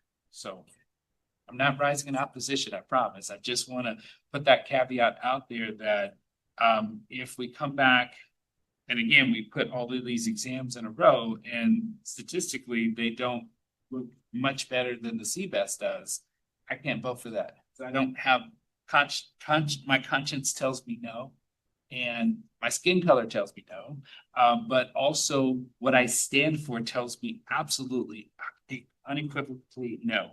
I can't do that. So you have a large mountain of an undertaking ahead of you in this process, and that is one critical piece that I personally will be looking at. Thank you for the work that you all are doing. And I think that that's why it's so critical that the modernization and the upgrade happens concurrently with an expansion of options. Those two things, the upgrade of the assessment is necessary, but it's not sufficient. So the necessary sufficiency is that you have an upgrade and you expand the options available. Thank you. Yeah, adding to that, I think that is the best thing we have on the table here. Both the legislature has opened the door to these kinds of options, and the staff is picking this up.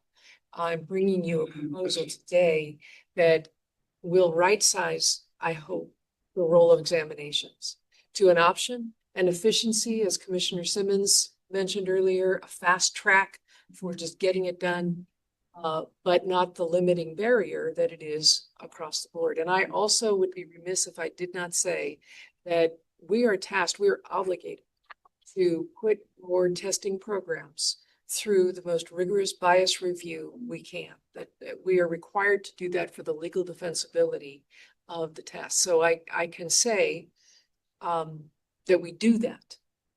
Also necessary, also perhaps not sufficient. It's sufficient to meet the industry standard for bias free, but it's having an impact that we can see. We're going to get right into that in the next agenda item, and it is a continual painful pain point for all of us, which is bringing us to this moment of preceding that report with a vision for a future that right sizes the role of tests and does not let them become the predominant access point into teaching, as was said in the introductory remarks. And I see Ms. Scooble coming to the table as well. Always welcome. Thank you. I just wanted to share just this perspective that the legislature actually has considered exactly what you've said. And as such, last year they passed the legislation that allows for a degree major to satisfy the basic skills requirement. What that means for our candidates is that there are really only 4 credentials that exist that do not require a bachelor's degree, but do require satisfaction of basic skills. So those are the only 4 credentials where someone is going to have to verify that they have met basic skills, and they may have a degree. So if they do have a degree, they would satisfy that requirement. They may also have coursework. And so if they have the coursework in the basic reading, writing, and mathematics, they would satisfy basic skills. So we're looking at a very, very, very small population of folks that might actually have to take an examination to satisfy this requirement. So that's great news. It's a very limited number of folks that are getting these credentials. They are not highly sought after credentials. It's the emergency substitute teaching permit for prospective teachers. Those are folks that are going through their credential program, going through their degree program, and might want to substitute on a limited capacity while going to school. It's an exchange certificated employee credential, which is very rarely requested. The sojourn certificated employee credential, which is also very rarely requested, and the designated subject supervision and coordination credentials. So we're looking at a very, very, very small population of folks that may even have to look at the examination as a pathway. So I just wanted to share that good news. It's very helpful. Right, so this is an information action item. I'd like to make a motion to move the recommended action. Direct the staff to initiate a coordinated transfer, replace the CBEST, CTEL, CPACE, CSET with a modern integrated licensure examination system, and to concurrently conduct research and feasibility analyses and return with recommendations to expand the subject matter requirement framework, including updated SMR structure, transcript-based tool, and modular verification options. Second. I heard the second, almost. Have a first and a second. Is there any further discussion? Will the recording secretary call for the vote? Each member, please respond with aye, nay, or abstain. Lynette Brown. Aye. Jose Cardenas. Aye. Gerald Cotton. Aye. Juan Cruz. Aye. Christopher Davis. Aye. Michael Delatorre. Aye. Makita Gwinnett Shire. Aye. Bonnie Clark. Aye. Ira Lit. Aye. Ruben Mencias. David Simmons. Aye. Motion carries. Say thank you to Mr. Ibrahim, Mr. Taylor, and Dr. Watliner. This is very important work, much needed work. As you can see, the field wants this work, and we're looking forward to you coming with more information and looking forward to moving this along in a positive way. So thank you. We're going to take a short break. Let's take a 5-minute break. Come back in 5 minutes. Our last item is 3H, the annual report on passing rates and commission approved examinations from 2019-2020 to 2023-2024. This item is being presented by Mike Taylor. It's an information item. Mr. Taylor, will you please begin? Thank you. This item is the 5-year report. It's an annual report that we do every year, and it covers 5-year exams. And we spent a lot of time this morning talking about the future of exams. So now I'll tell you guys about what we're currently doing, and that'll give you a little bit more idea about the differences between this proposing. But first, let's talk about a little bit more about how the role of examinations has changed, because I don't think we can say this too strenuous. The last several years, the way examinations are used for credentialing is very different from what the system was inside. We talked a lot about AB 130, expanding the available options for credential candidates. This gave them coursework options and academic major options, combinations of those for meeting the subject. And we talked about how Senate Bill 153 is going to affect the future of teacher credentialing even more now that a degree can satisfy the basic skills requirement. All of these things are in play now as we sit here and speak, but they're not all reflective. The results of these most recent actions aren't necessarily all reflected in this report. For example, we won't see much of anything regarding the effects of Senate Bill 153 because this report only covers through the 2023-24 academic year. So that information will be coming in future. We do see the effects of AB 130 in this report, and that's really a thing to focus on for this. Between 21, 22, and 23, 24, the number of candidates meeting the subject matter requirement by examination declined a lot, by about a quarter. And this was in a period when total credentials being issued was being increased. So we can see from that that it's a change in the way candidates are meeting subject matter requirement.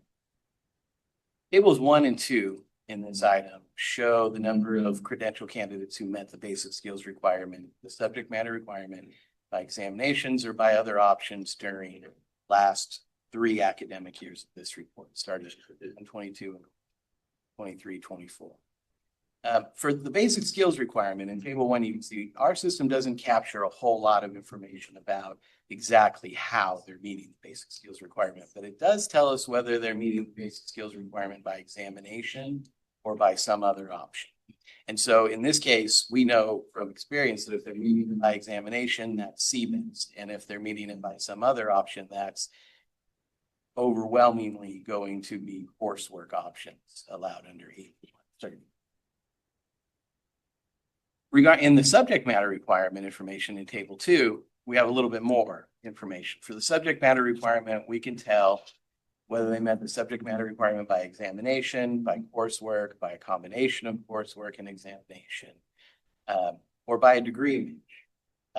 We can also tell whether it was met the recommending agency or IHE or the different agency. And that information is all presented in table 2.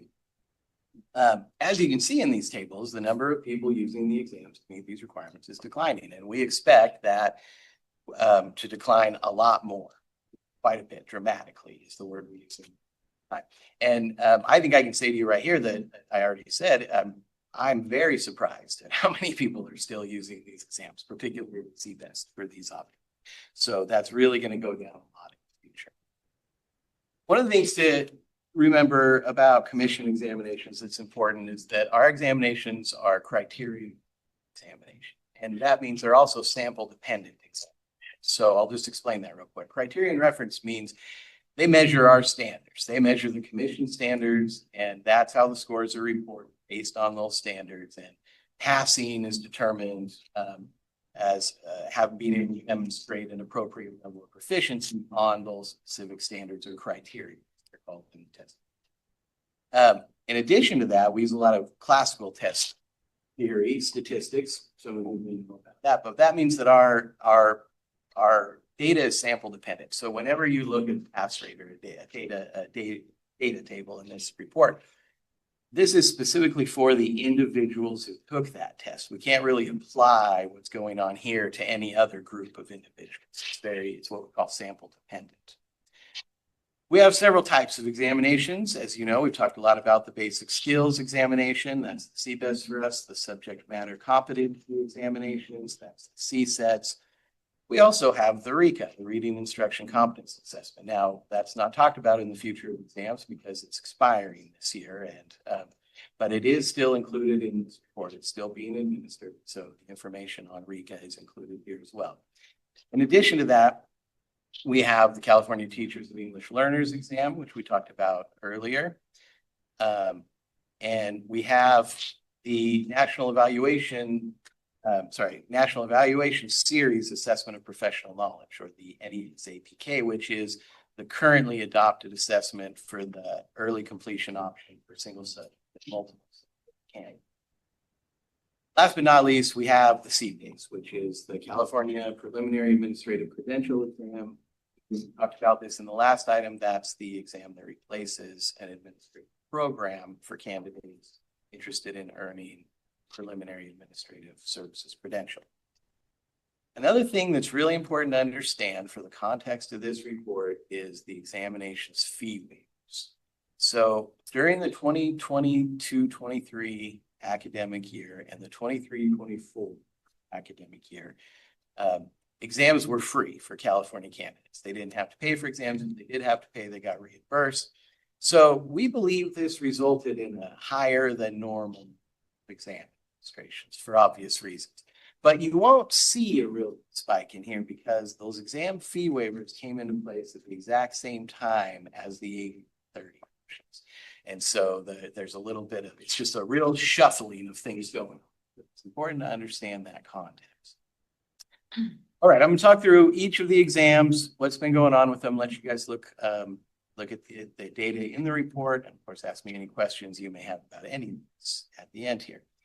Okay, starting with CBEST. As you know, CBEST is 3 sections: reading, writing, and math. And candidates, if they want to pass CBEST, have to pass all 3 sections in order to pass CBEST for basic skills. However, they can also individually pass each section and combine that work or other information requirement. Table 5 shows the passing rates for the 5-year cohort for this report from 2019 to 2024. And you can see that there were almost 80,000 people who took all 3 sections of CBEST still, and they passed with a first-time passing rate of 64.7% and a cumulative passing rate of nearly 90% for the 5-year period. The first-time passing rates for CBEST showing for ethnicity and gender are shown in tables 10 and 11.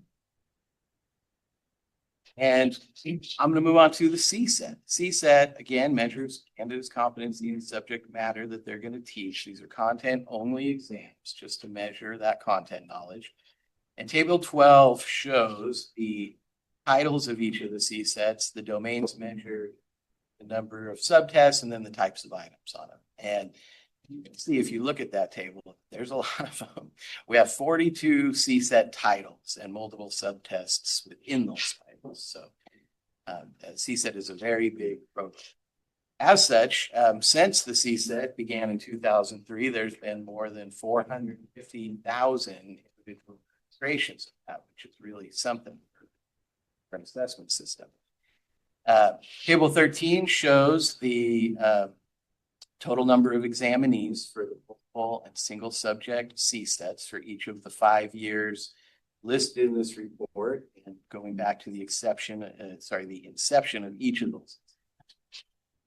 And table 14 shows the annual, most recent 23-24, and then the cumulative from the life of the exam passing rates for each of those examinations and overall. Table 15 shows the same information by gender and ethnicity. The national evaluation series of exams we talked about again earlier. The national evaluation series, exams, are assessments of professional knowledge that the commission adopted in 2014 with the early completion option for intern credentials. There are 2 of them that we use here in California. There's an elementary version and a secondary version.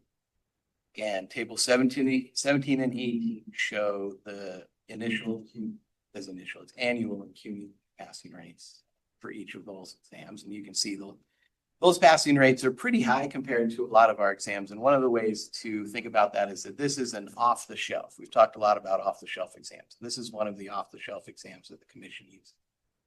Developed by Pearson, and it's used in states nationwide for similar commission uses here. All right, the RECA. There's 2 options candidates have for taking RECA. There's the RECA written assessment, which is 3 subtests, and there's the RECA video performance assessment, which is a video performance assessment. And candidates can take either one. That means they can either pass all 3 subtests to pass RECA, the written assessment, or they can pass the video performance assessment. They're not able to combine pieces of those 2 different assessments. Table 20 shows for this 5-year cohort, and the first time in cumulative passing rates for both the RECA written, RECA video performance assessment. And you can see the first time pass rate combined for those is 53.9% with a cumulative pass rate of 85.6%, which shows that, as we've seen in the past, people do come back to keep retaking RECA, but persevere. Table 21 shows the first time and cumulative passing rates for, again, both the written and video combined, and separately for the 5-year cohort. In table 22, you can see that same information again broken out by gender, ethnicity, and CTEL. CTEL, the California Teacher Review Learners, we talked about quite a bit in the last time, so I won't belabor it here. But it does consist of 3 subtests, and you have to pass all 3 subtests in order to pass CTEL.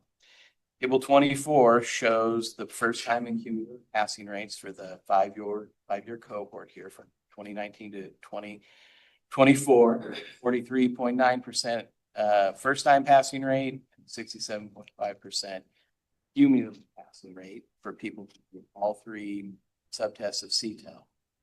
And it's important to note here that the first time passing rates are going to be smaller in the more recent year cohorts than in cohorts from previous years. And this is true in CTEL and all of the exams that show this. And it's just because the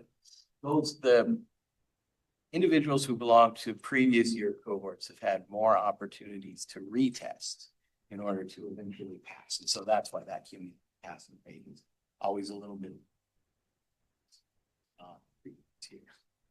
Table 25 shows that information for CTEL for gender and ethnicity.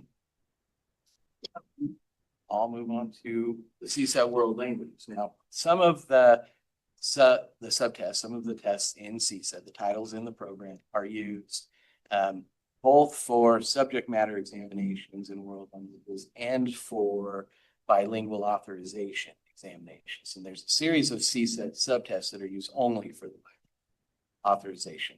The most popular language used here in California for the bilingual authorization is Spanish. So we included the information on the world language, bilingual specific subtests for Spanish in table 27, so that you can see pass rates there. Again, that's broken up by gender and ethnicity. Finally, the CPACE, again, the California Preliminary Administrative Credential Exam. This is the one that replaces a whole program for the preliminary administrative credential. It is made up of two portions. There's an exam, there's a CPACE content exam, and then there's a CPACE performance assessment. And candidates have to pass both of those sections in order to pass CPACE. Table 28 shows the annual passing rates for that, for each of those sections of CPACE. And as you can see here, the overall passing rate for CPACE remains very every year that I've ever reported on. And again, it's not necessarily a problem. That really depends on the commission's opinion. Talked about what we're going to do with CPACE in the future, but the reality here is that CPACE, there's been a lot of will behind keeping CPACE different. If that makes any sense, because it replaces a program, and there's a lot of hesitance for people, as you know, to want to say that you met all the requirements of an entire program assessment. Overall, in this report, I think the biggest story, the biggest picture regarding what we've been doing with the current system of exams for the past 5 years, understanding what we want to do for the future of exams, is to really see here in this report the effects of AB 130. We can see now that we've gone from a system where tests are a barrier for everybody. Everyone has to overcome, and they're gatekeeping certain populations of people, to now where the vast majority of people seeking teaching credentials may not need to take these assessments in the near future at all. And so these exams become more of what I always say, the word I use is boutique option. And honestly, as a psychometrician, it's what I like to see. I'll just tell you personally, I prefer exams to not be high stakes barriers for people seeking authorization to teach. I like them to be opportunities for people to have the knowledge they need to demonstrate that so that we can get them in the classroom. And with that, I'm happy to answer any questions you may have. Thank you. We will now open for public comment. If there are members of the public that would like to make a comment, please notify the meeting moderator by submitting a request card or by clicking on the raise hand icon if participating through Zoom. Pressing *9 if participating by phone. Public comment is limited to 2 minutes per speaker. Recording secretary, are there any public comments?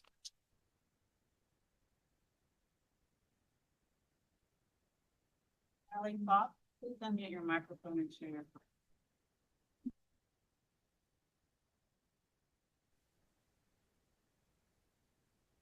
Hello, I'm Sally Fox from San Diego, here to represent CABE, the California Association for Bilingual Education. CABE's vision for over 50 years now focuses on biliteracy, multicultural competency, and educational equity for all. As someone who majored in French literature and began her career in education as a bilingual third grade teacher in Spanish in Imperial Beach, I'm happy to share CABE promotes multilingual education opportunities for all California students. Being bilingual is a superpower, and why stop at 2? CABE extends its appreciation for the excellent work done by the Commission, staff, consultants, and others to support key elements of our public education system, such as the tests that the Commission approved tests that we've been hearing about in item 3H. So specifically related to that, we're hopeful that the newly released demographic data through the CDE will be useful to the CTC in making good decisions to support, recruit, and retain our professional educators. Also, the Cradle to Career data system will likely help in the future too. In closing, I'd like to say in general that CABE encourages the CTC to continue along the path of continuous improvement and look for ways to draw inspiration from and make connections to policies, etc., related to multilingual education, such as the EL roadmap and the ELA-ELD framework from the State Board of Education. Thank you very much.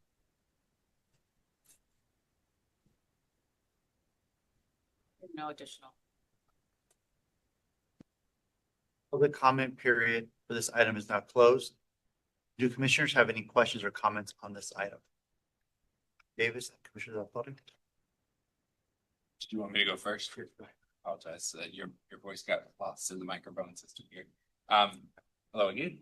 I had a question about Appendix D on page 93. The RICA exam results. Not that anybody needs to turn to that page, but I just wondered if there was a rationale or reason for integrating the data of the written exam and the video performance assessment together as opposed to, separating them. I think they're shown together just because to get an overall RICA pass rate, right? So because you can take either one to pass RICA. So there's, but it is also shown separately in the item. I'm not sure in the appendix it shows it, but in the item it does show the pass rate separately for each written and. But does it have a demographic breakdown? Oh, I see what you're asking. Right, Okay. That's not here. That's You want to see a demographic breakdown separately for written and that's a good comment. I think we can include that. because I have because my bias filter goes up every time someone tells me that there's a video component that allows people to see my skin colors when I take a test.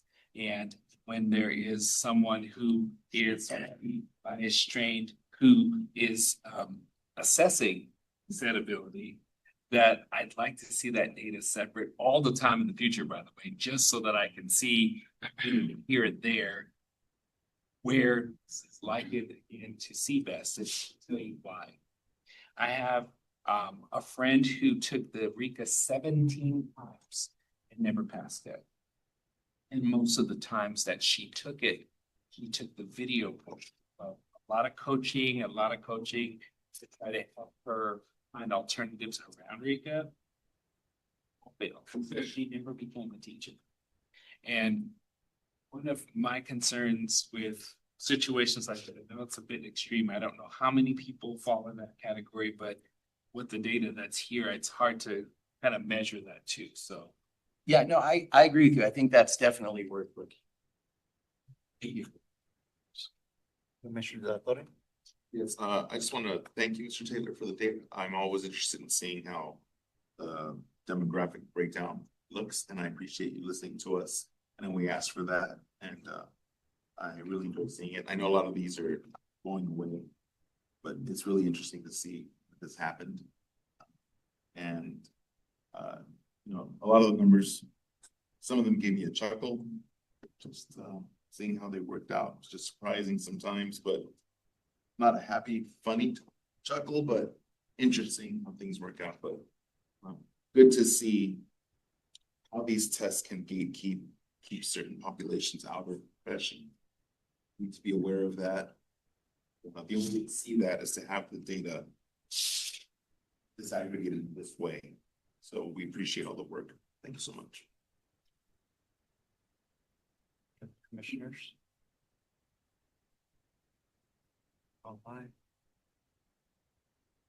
I just want to add, I know whenever we extract data, it's hard to do. I know we have it right in front of us, but it's a huge task to be able to obtain it and put it together. And sometimes it's hard to look at data because it reveals a reality. But at the same time, I think this commission does a really good job of looking at data and what are we going to do to change it and make it better for our candidates. I'm hopeful for that this data is revealing, but that we start to move forward like we talked about in our last item. I don't know if there's anybody else, but with that said, there's no further discussion. This is an information action item. I'm sorry, this is an information item. No action is required. I just want to say thank you very much, Mr. Taylor. Really appreciate you coming out. Having no additional items, I adjourn the educator preparation committee. I now reconvene the general session and move to item 1H, new business. The bi-monthly agenda is presented for information. Next on the agenda is audience presentations. Please notify the meeting moderator by submitting a request card or clicking on the raised hand icon through Zoom or pressing *9 if participating by phone. Recording secretary, are there any audience presentations? Item 1I is the report of the executive committee. The executive committee appointed Joseph Morrison to serve as educator preparation student liaison to the commission for 1 year, effective October 1st, 2025. We'll look forward to meeting Mr. Morrison in October.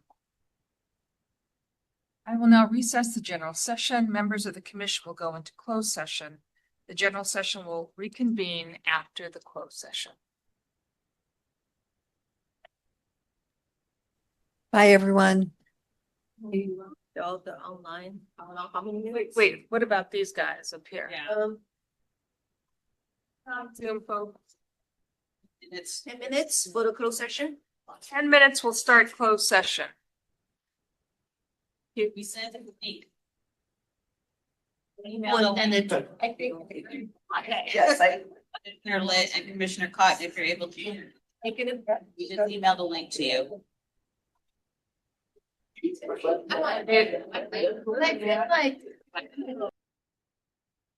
ready, folks? I'd like to reconvene the general session, move to agenda item 1J, report session items. Right. The staff briefed the commission on the case of Matthew Sorensen versus Commission on Teacher Credentialing, and no reportable action was taken. The commission granted the following petitions for reinstatement: Abigail Felix, Junior Sathafan, Jason Sy Smith, Clint Ingram, and Philip Scoggins. The commission denied the petition for reinstatement for Nereda Rojas Sites. The commission reviewed the transcript in the matter of Daniel Alvarez Ibarra Jr. Decision and order will be prepared for the commission's adoption. The commission ordered a 30-day delay of the decision and order. The commission granted the motion to vacate the default decision and order in the matter of Becky Lynn Rischel. The commission discussed the following consent calendar items and remanded the matters back to the Committee of Credentials. Number 47, Brian Kim. Number 53, Brian Lucas. Number 58, Colleen McNeil. And number 70, Eric Peterson. Commissioner Christopher Davis recused on item number 70. That's all. Madam Vice Chair. Well, I now adjourn the August 2025 meeting of the Commission on Teacher Credentialing. The next meeting is on October 23rd and 24th, 2020. Thank you, colleagues. Thank you. Safe travels. To you too. Thanks all. Thanks, Sarah.